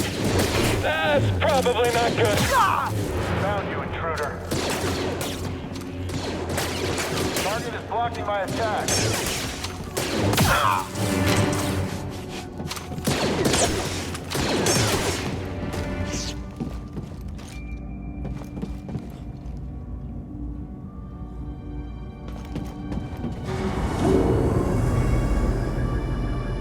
No, I was just being a dick. I'm sorry. A Wookiee or a A Jedi, a Wookiee, or a Bogling? That's a hell of a stretch. It's just me then. Yeah. Okay. Let's try something a little more real.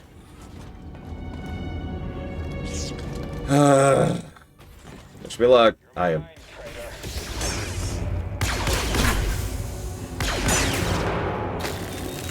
Enemy is spry. We'll protect the Empire. Feel the pain. Seer, I just took down a trooper wearing black and red armor. The same type from Braca. A purge trooper. Their only purpose is to hunt Jedi. Are the Inquisitors coming? It's possible, but we're far from Braca. They might think purge troopers are enough. Or they could be stalling you on purpose. Stay wary. I mean, you'll notice they did let us fight that one. It's one of the weaker purge troopers, and it's over at a bottomless pit. And you know a bottomless pit is just calling to you at that point. I don't know.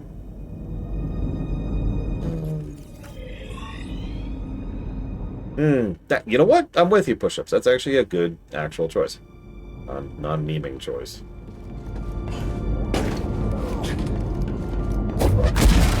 I don't remember the name of the Romulan commander in question, but I know who you're talking about. Okay, so we went over there. We didn't go that way.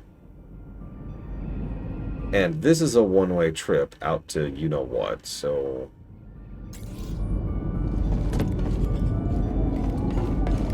Before we do that... Yeah, the chasm beckons. So we can't get away from that one.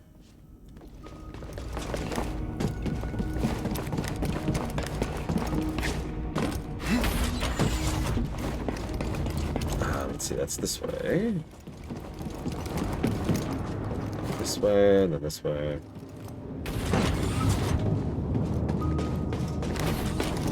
Clocked him! Shoot and move! Oh, Jesus Christ, that's actually a hell of a group.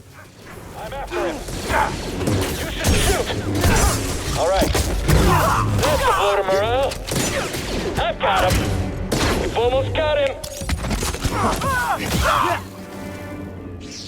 Okay, wasn't ready for that, but whatever. Oh, is there a...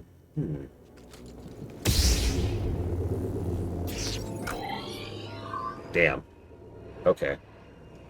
I guess I was mistaken. I thought I hadn't been this way, but I actually have. Okay. Back to the other route.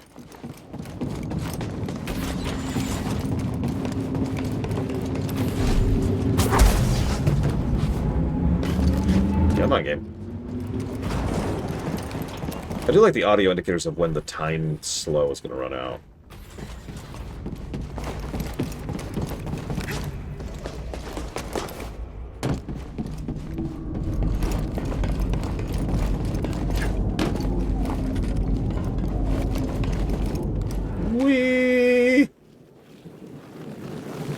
So I kind of hinted at this earlier. Hang on, let's recoup.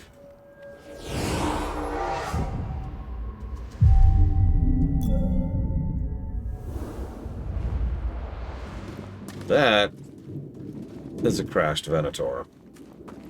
You see the Star Destroyer? It's a Venator. There could be useful intel inside. I'll try to find a way to it. What's funny is I'm almost positive the Venator is a completely optional dungeon. Don't quote me on that. I don't even... Can we even reach this thing yet? Okay, yeah, we can.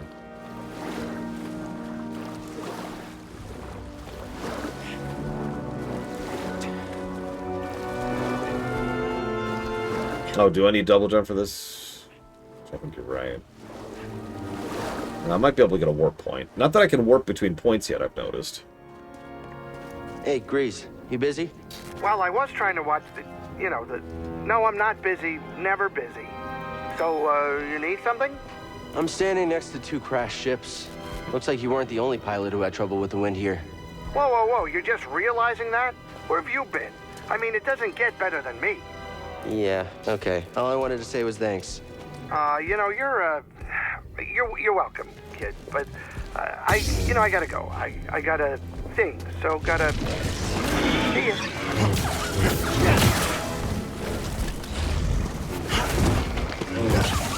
Get rid of the trash, because it's just going to distract me. And there's a lot of it. Okay, we're going to let that just kind of... We're just going to let that be for a second. Notice this is the second time now we haven't had to fight one of these cave trolls by ourselves. The short answer is inefficiency and bureaucracy, Sean. That's true in real life, too.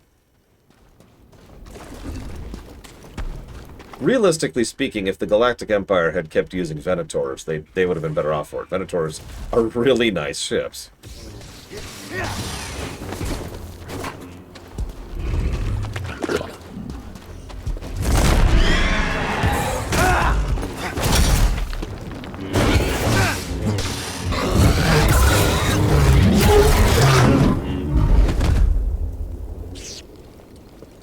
But yeah, there's also some branding going on in-universe. Obviously, let's be clear. The real reason they don't use Venators is because they didn't exist in the original trilogy.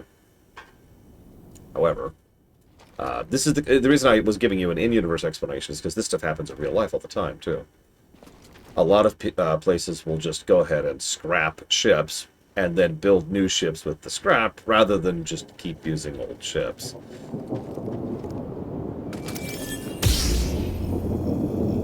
These plants kind of remind me of Grease's fur. That's a weird comparison point, Cal. But sure, you do you.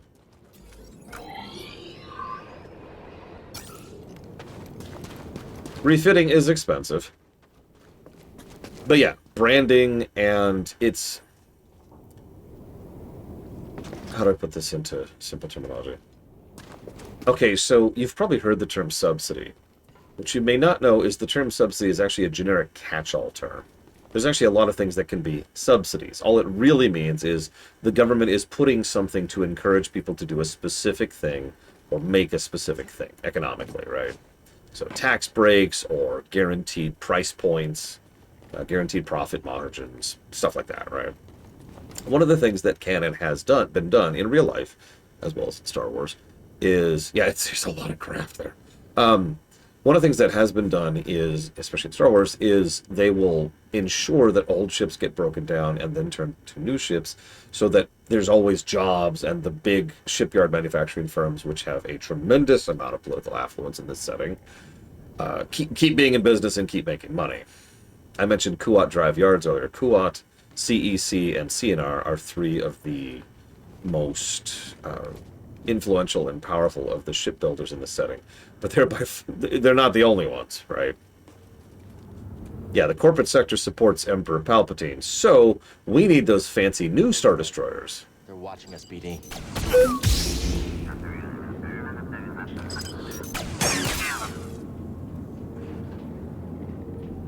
Come on.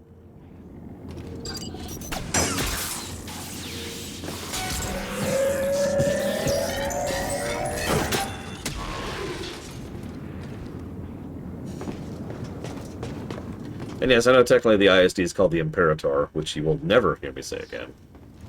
Or Imperator, if you prefer.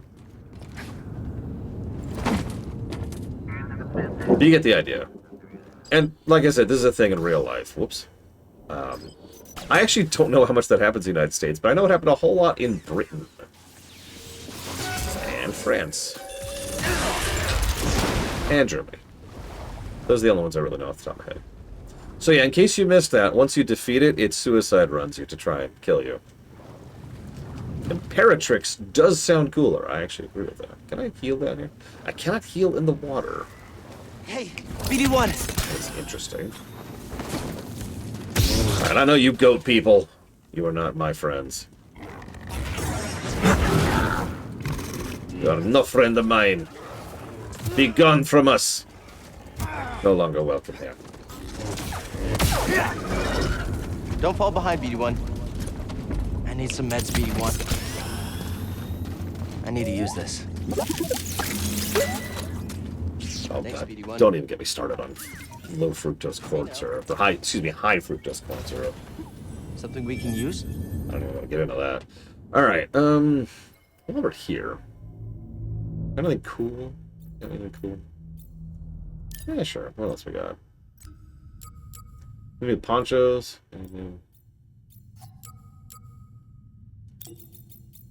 Oh, that's tight. Let's go with that for a minute. It's freaking nuts. Alright, time to kill Ross. Alright, Ross is dead. Wow, that was really easy. It's weirdly easy to kill someone with a lightsaber. Someone should be careful around these things. So...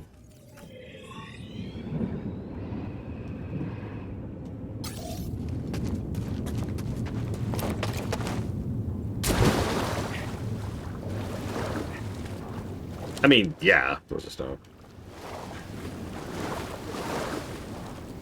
Less regulated push-ups, and cheaper, because it is less regulated. There's a few extra things you have to go through to make proper sugar. To verify proper sugar, I should say.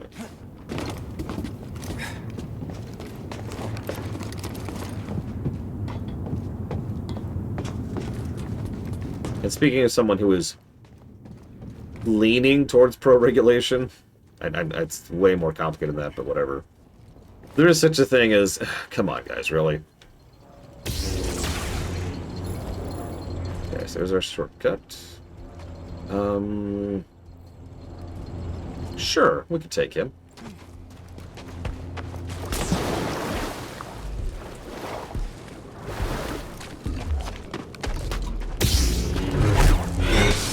I completely missed! Depth perception, what is it?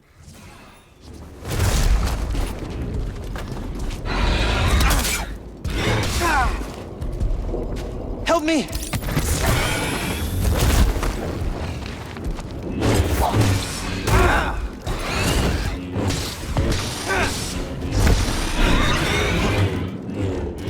Come on!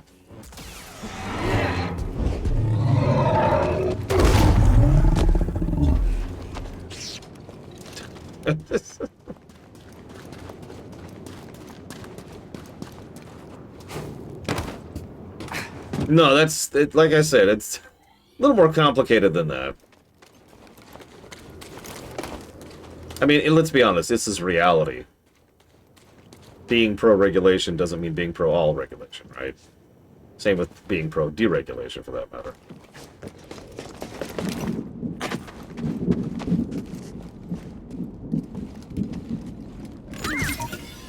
Hey now. Something we can use? New poncho material. Ooh, I was just looking at this. What do we got? What do we got? Yeah, okay. Cal? Oh, he's pro-hut. He looks at the huts, he's like, yeah!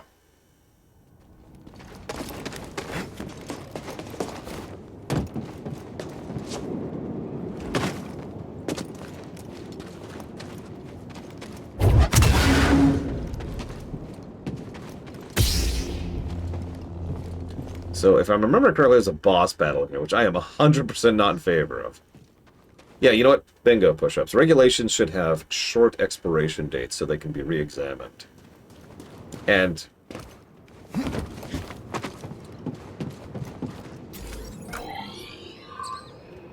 I don't know, like something else to kind of put a governor on all that. Okay, I can't do that, and I can't do this yet? Okay, whatever. Well, my nearest save point is, like, up there.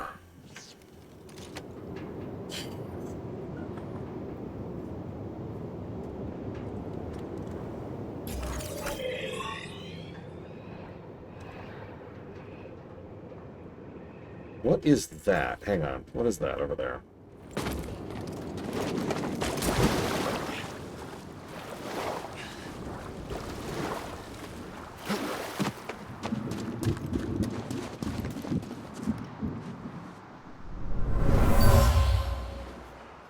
The villagers built this memorial to the clones on the Venator. If only they knew the truth. Hey, clones are cool, okay? I'm just saying. See him? Empire isn't the only thing we have to worry about.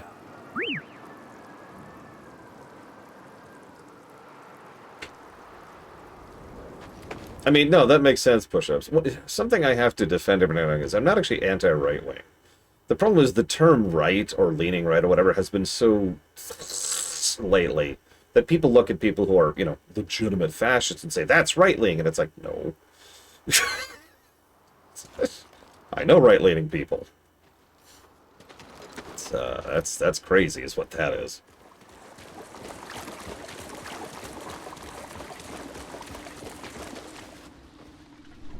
I admit I'm not sure I'm in favor of anything right-leaning personally.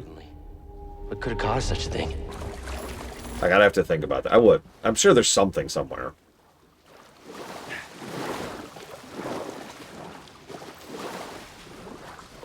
But, like, I have this weird and insane capacity to talk with someone and reason with them.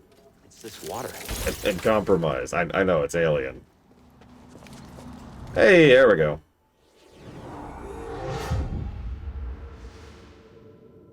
Can I get anything right now?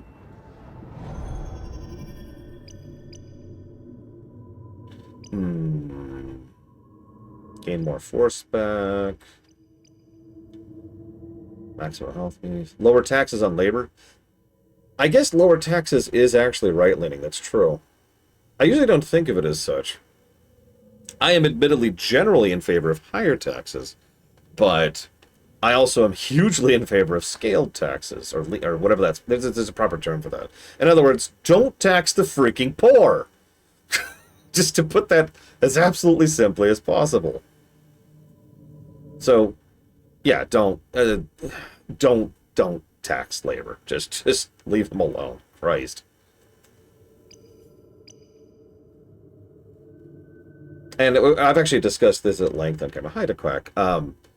Changing the rate of taxes. A lot of people think that changing the rate of taxes and the tax brackets and all is the solution. And it's more like step 1 of 15 of the solutions, right?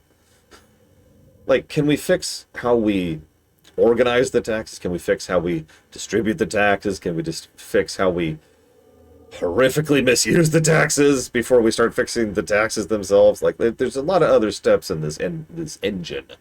We fixed the belt, but the pistons still aren't firing, you know?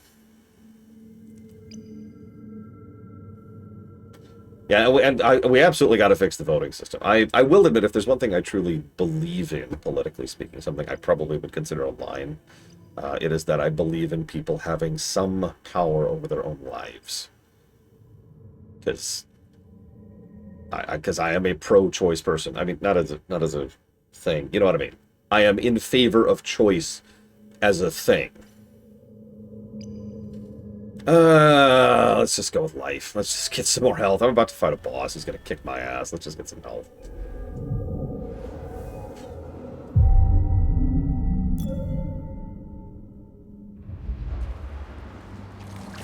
Yeah, that's another thing. For some reason, like, I understand that taxes can and have been a fairly complex thing, but And that's a thing that goes back centuries, that predates the United States even existing. It doesn't really need to be like that. We don't need a labyrinthine book. How many of you have seen the movie Day After Tomorrow? You remember that section where they decide to burn all the tax books? That was barely a joke. Because tax law books, if you ever go to the library, because you can find that, that's actually mandated in a lot of public libraries, is they have to leave the books on tax code there for people who want them to do their own taxes. And they really are exactly as insane as portrayed in that film. I don't know what this leads to, so sure, whatever.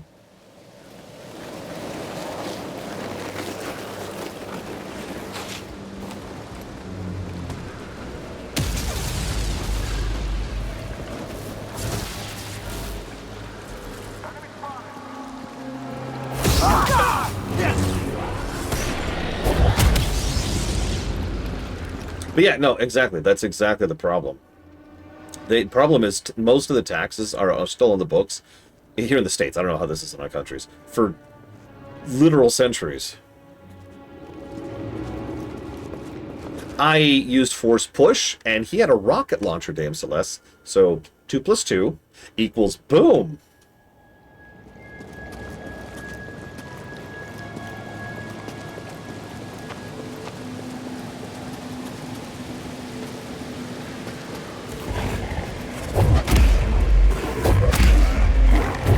He does not want to go over. Alright, alright. Making me waste my time. I was trying to make it quick for you. Quick and easy.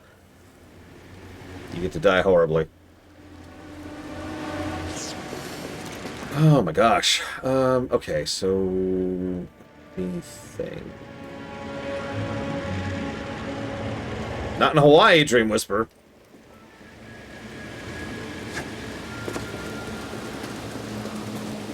I actually don't, Ross, no.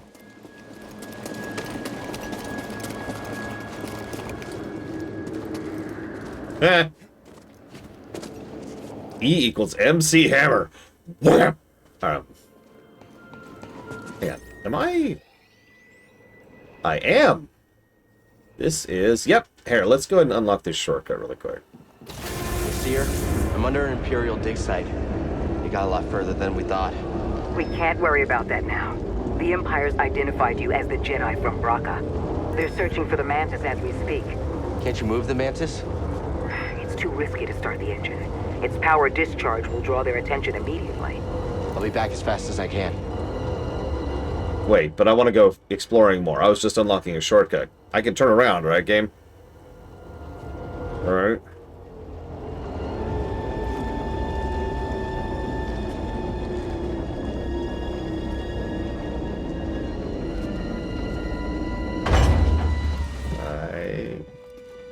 I'm gonna get the unlock spot, obviously.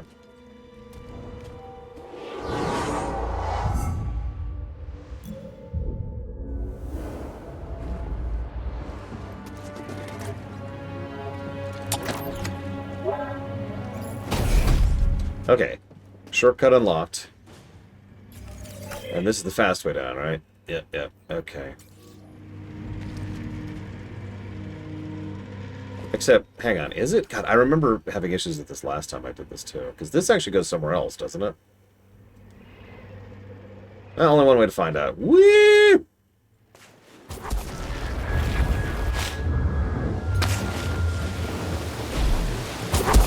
Why did you not? Ah!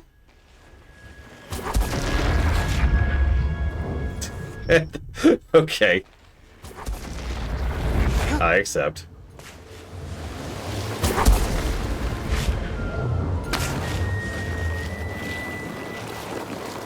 Okay, yeah, this is where I thought it was. Woohoo! Yep, I actually looked up that way when I was exploring down here earlier. Time for a stim.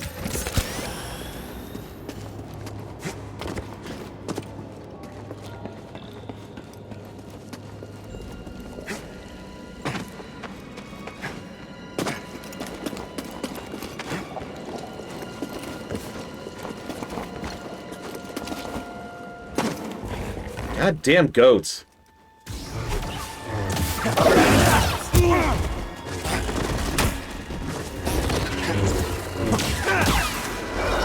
Die out of fire. Hate goats. Ugh. I'm gonna get Indian food soon, and I'm gonna get it with goat, just to spite you. That is not true. I don't actually like goat.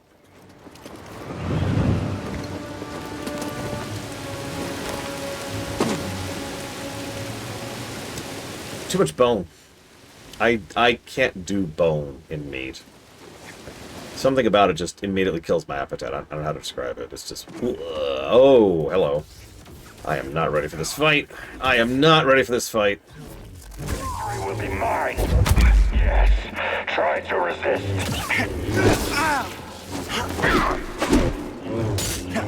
That technique. Avoid all you want. You won't hit me. That's skill. Oh my god! Hate these guys. This is our first time fighting a purple, too. I hate these guys the whole game, too.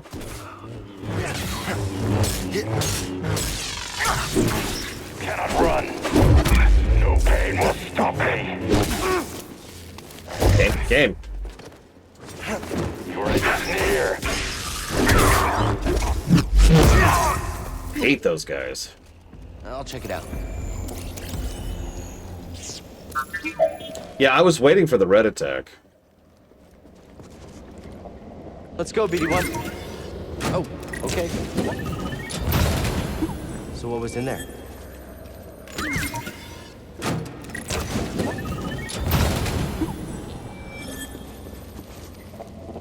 I sense a disturbance in the force. That's an excellent find. It will need my personal evaluation. Got a scan?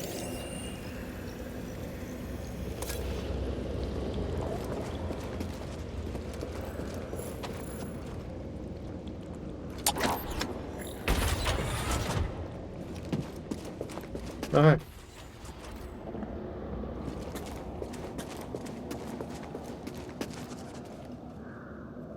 Absolutely, Plutonium. I haven't jotted down notes yet, I know, but yes.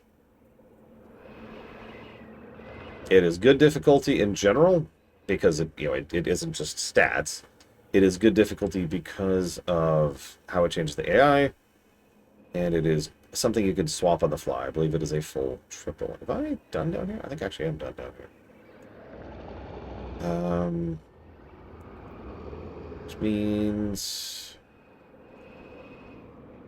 a bit that way. Hang on, where am I? Let me orient myself a little bit here. Yes, this way. I really need a stim.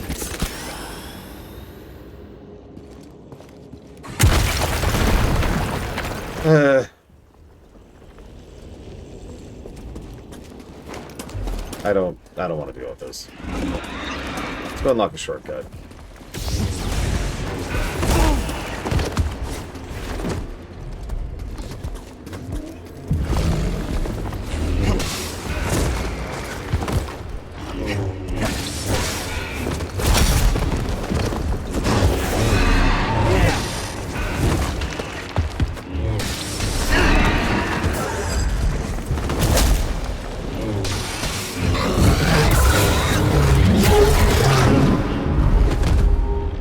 Jackass.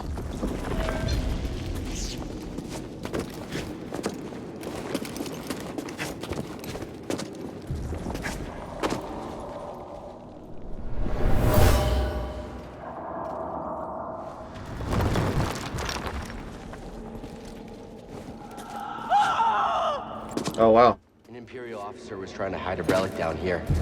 There was a cave-in. She became trapped and never escaped. Oh, no. I mean, anyway.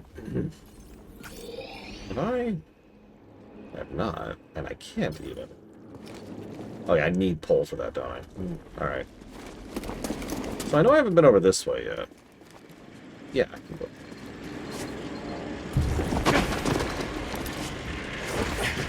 I've got it, push-ups. Let's Q-snap all guns out of existence forever.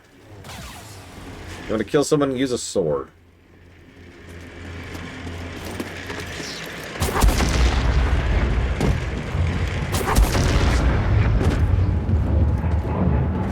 That'd be funny, wouldn't it? I'll shoot him. Uh-oh. Alright.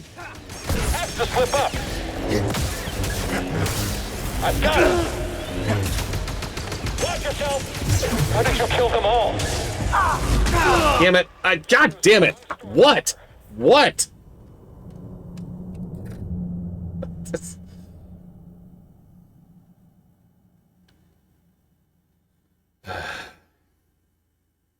Stupid phone.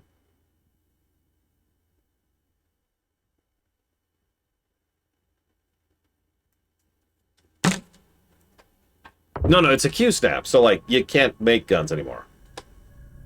It doesn't work anymore.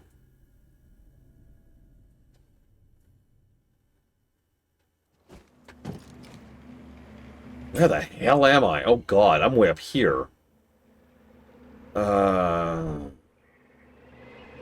Okay.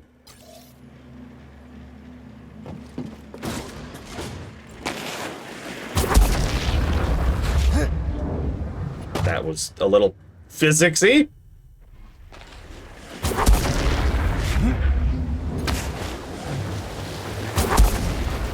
That just was that's like the perfect timing to get that right in the way there. That's amazeballs right there.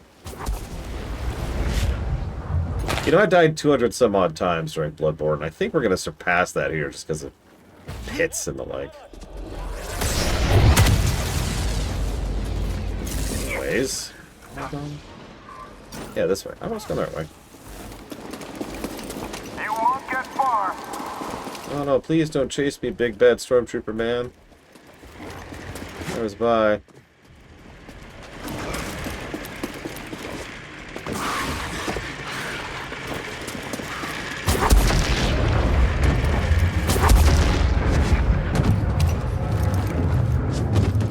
Whoa, that was strange. Watch him! Can I help you? I've got him! You won't leave it. Anyways. Try to slice into this one. One way to do it. Something was in there. Ooh, new lightsaber material. Okay, up we go. Frickin' finally. Let's get out of here.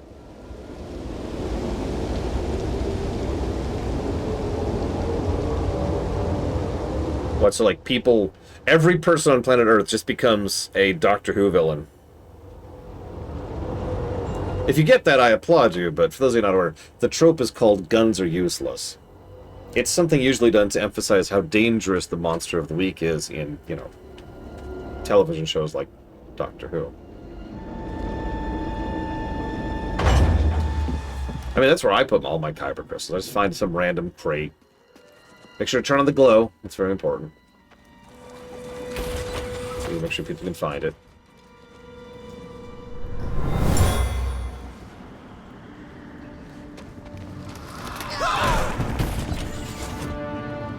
He was killed by a cave-in. Tickle damage. Oh, sorry. Is there anything I could buy that's worth damn right now? What is that? Ah. Yeah, let's go ahead and get the delayed strike.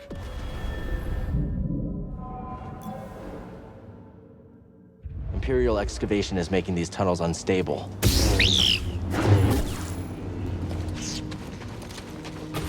Wait, something the Imperials are doing is having a detrimental effect on the environment? Alright, get Coruscant Press on the comms.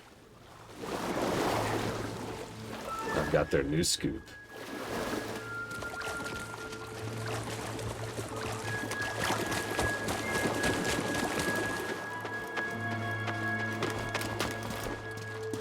Okay, where's my nearest save point? Looks like up there? Yeah, no, it's actually really common, Sean, to do that as a way to establish a particular threat. Everyone's like, guns! And the thing in question's like, okay. You got anything else coming? No. Okay.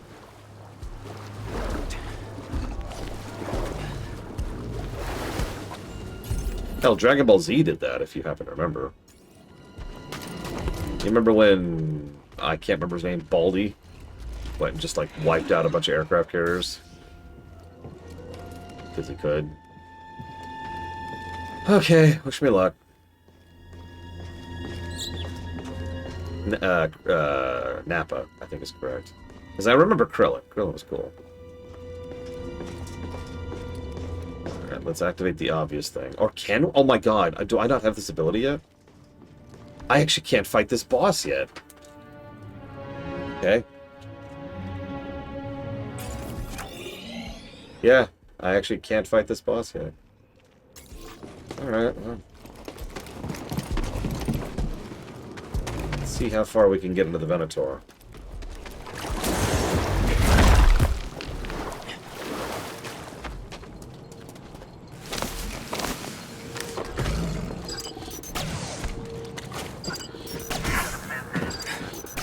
Can you...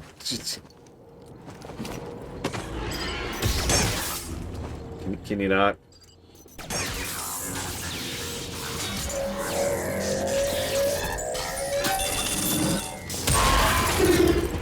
Thank you.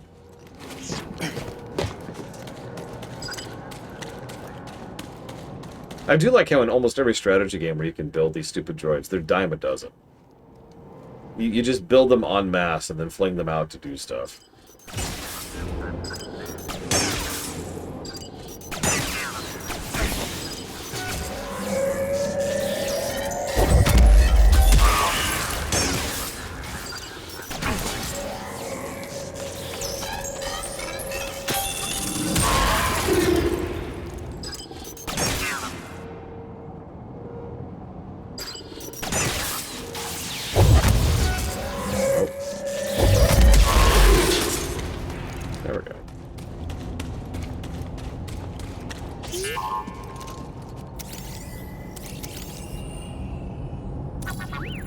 Thanks for the help. Frickin' bro droids.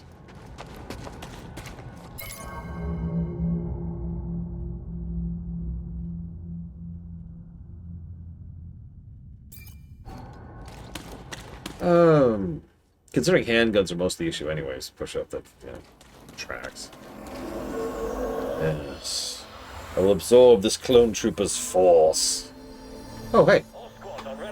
3 of 3. The commander was killed by a lightsaber. Yeah. Yeah, that tracks. He probably didn't enjoy that experience very much. This needs power. So I think this is a line now? Yep, okay, so this is as far as we can go, right here. But we got the life up, so that was worth it by itself. I should have just gone this way first last time. I'm so stupid. Oh, and I'm pretty sure I can't make that jump yet. So we're actually done here for the moment.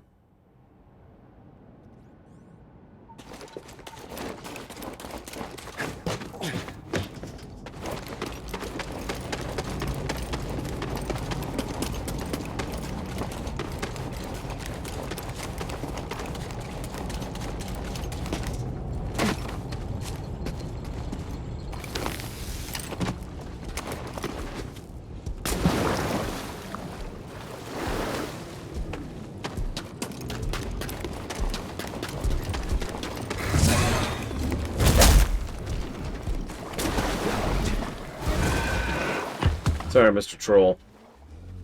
I don't mean to deny you your meal. My bad.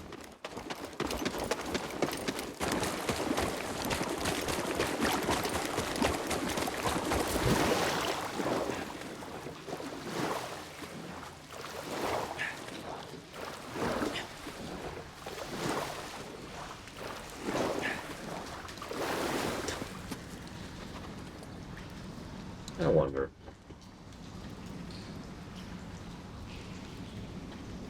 Hang on one second. I want to test something, if that's okay with you guys. Here, I believe.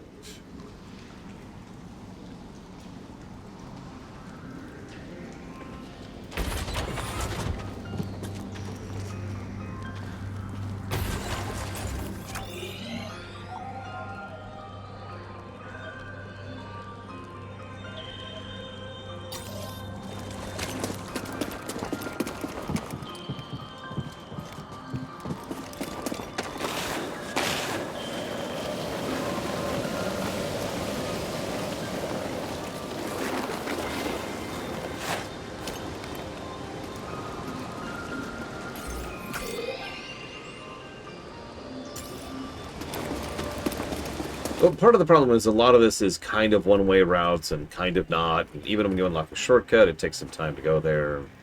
Just stuff like that. Also, a lot of this is intended to become... You're supposed to come back to it later. Which, you know, yeah.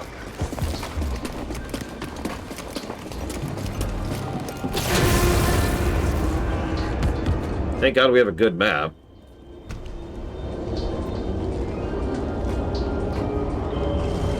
Seriously, if we didn't... Holy crap.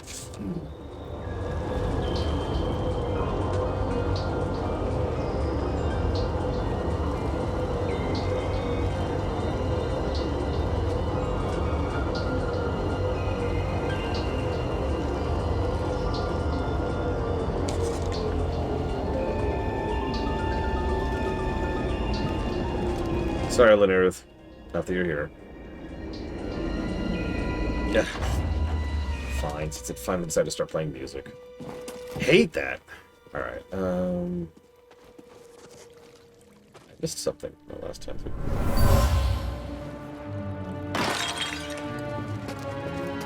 What is this? Continue excavating. I want rare artifacts, not useless trinkets.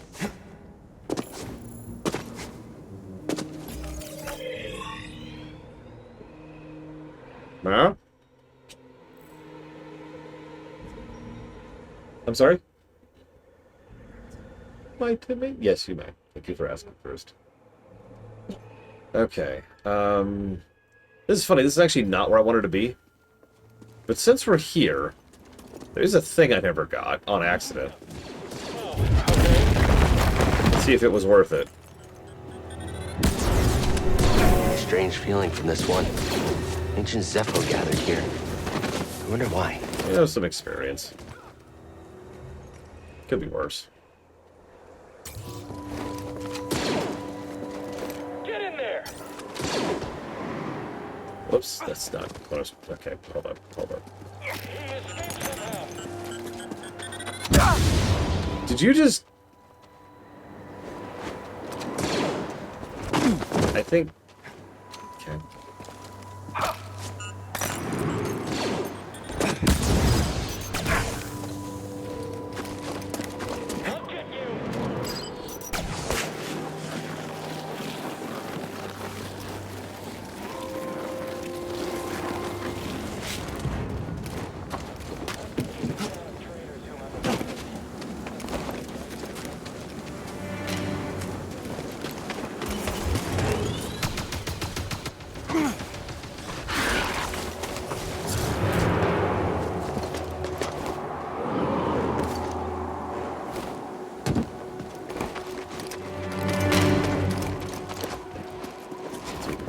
Zip through here at this point.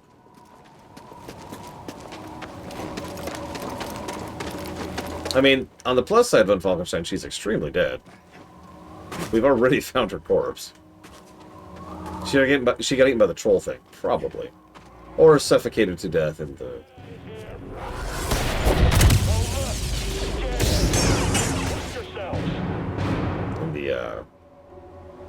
cave-in.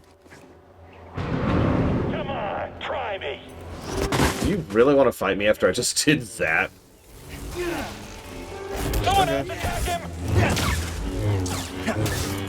No, no. One-on-one. You know the rules. You'll pay for that! Payment received. Oh, no.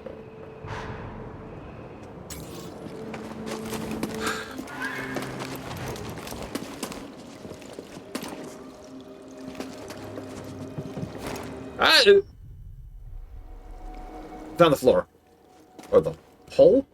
Found the not floor?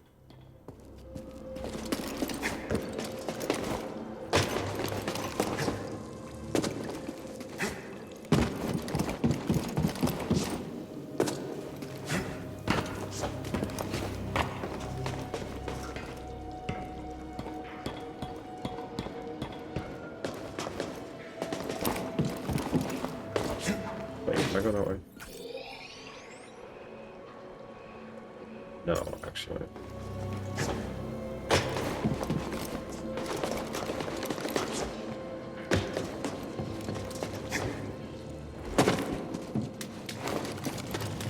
imagine working here.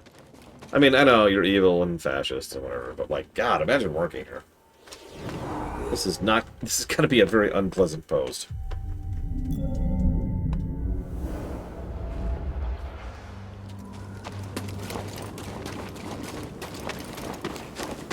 You shouldn't be here.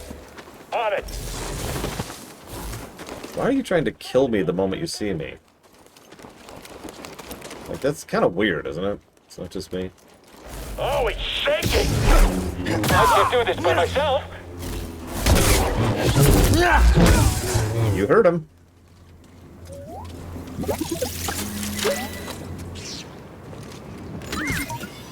Hey now. Something we can use? Did I lose chat? Can someone say something in chat? Because I have this weird suspicion. I might have just lost chat. This Twitch has been really weird lately. Okay. Nope. Just several long minutes of no dialogue. Got it. Thank you. Just worrying me there. That was almost 5 minutes of silence. Even for how tiny I am, that's kind of rare. Something moving over there. Let's unlock the shortcut. Oh, shoot. Excuse me. Get in here.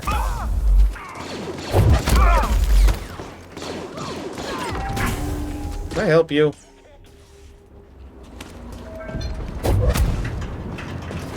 Can I make this jump now? Oh, yeah, I can make this jump easy. Okay, cool. Most comfortable position in the Empire? So, one of the things I liked most about Andor is it showed that there's no such thing as someone who's comfortable in the Empire.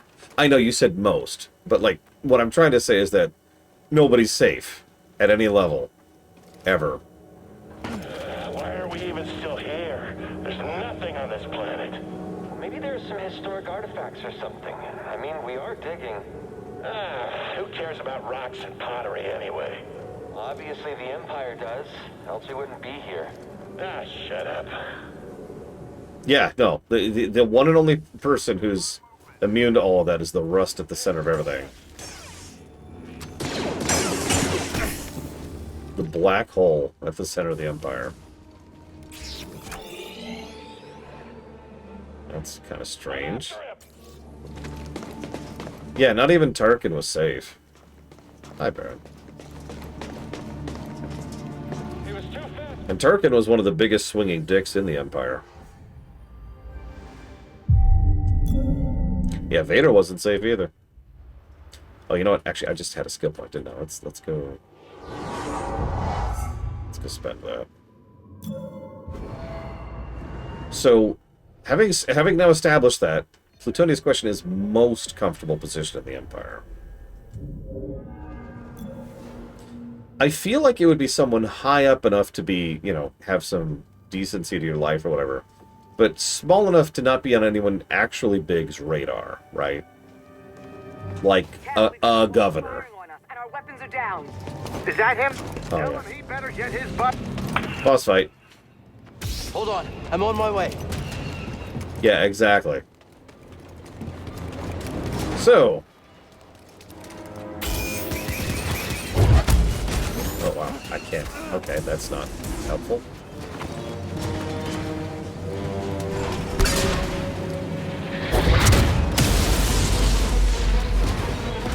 Come on, what else you got?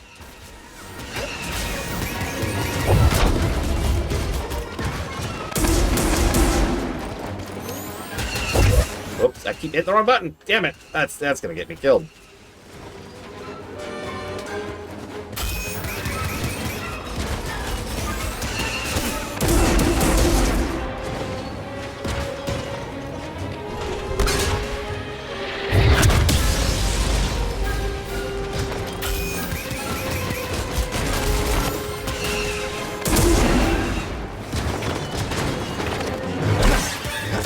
Hi. Help! Stim! Yeah, pretty much, Plutonia. A governor who does their job just well enough to not really have to deal with any rebel scum under them and any imperial oversight over them. Basically someone who stays out of the sight of both the Empire and the Rebellion. Oh, I don't even want to picture that push-ups. Oh my god, no.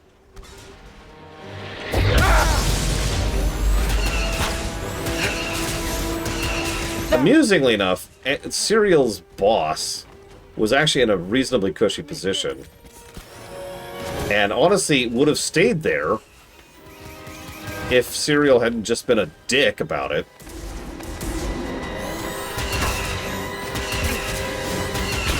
God, that's so hard to reflect. I know I can do it. Yeah, Serial himself is absolutely miserable.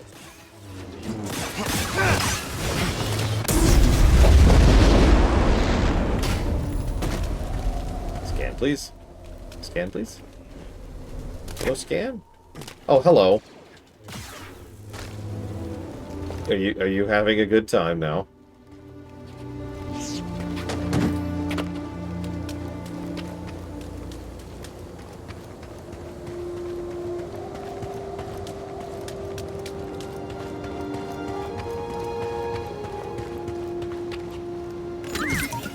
That's true, Baron. Amusingly enough. Something we can use? Ooh, new skin for... Oh yeah, blue leader. Absolutely. Blue leader, this is red leader. Any new ponchos? Eh, not really.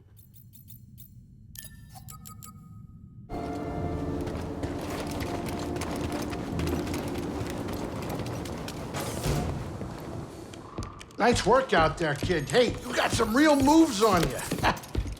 Just tell me that this visit wasn't for nothing. I found the tomb of a Zepho sage. They definitely used the Force. An advanced civilization of Force wielders who mysteriously vanished. No wonder Master Cordova became so obsessed with them. What else did you find? Before they disappeared, the Zepho journeyed to the planet Kashyyyk. Oh, Cordova had a Wookiee friend named Tarful. Maybe we can find him. Sheik, look, things are really bad down there. The Empire's muscling in on those Wookiees big time. Then we better get ready for a fight.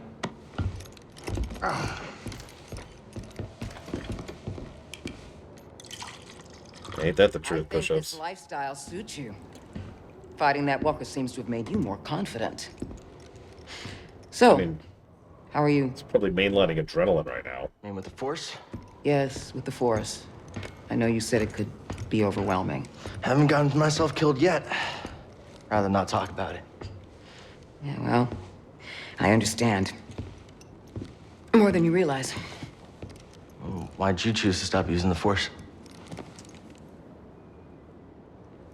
When the Purge started, and our clone troops turned against us, my Padawan and I took several younglings and we went into hiding. But we didn't last long. Imperial Patrol was about to discover our location, so I tried to lure them away from my Padawan Trilla. She stayed behind with the younglings, but they caught me. And they tortured me. They wanted to know about the others and how many were left, but mostly they wanted to know about Cordova and where he went. But you escaped. Yeah. It was a prison riot. I saw my opportunity and I took it. But they almost broke me. And I am not the same as I was, Cal. Your Padawan. Did she survive? No.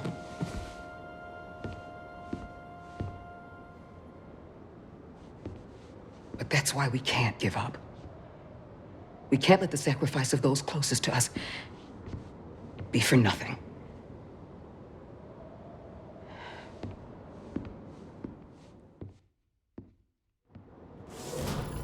Ah, teleport. Please, I'm trying to collect my thoughts. Right, sorry. Just saying hi.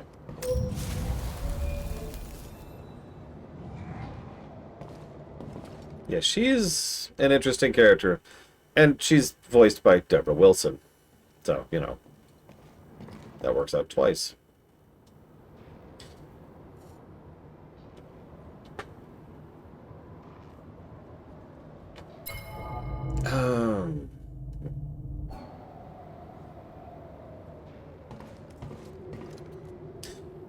Why don't we pause here? I could get a little bit more of something going forwards, but this is a really good pause point. Let's go ahead and just put here. After all, I have a lot of positives to jot down. And a couple negatives. So I will... Oh, right. So tomorrow morning... I'm so tired of the interruptions. Tomorrow morning, I have my appointment for taking the car to the repair place. I don't know how long I will be. So I am not promising a stream tomorrow. I'd like to.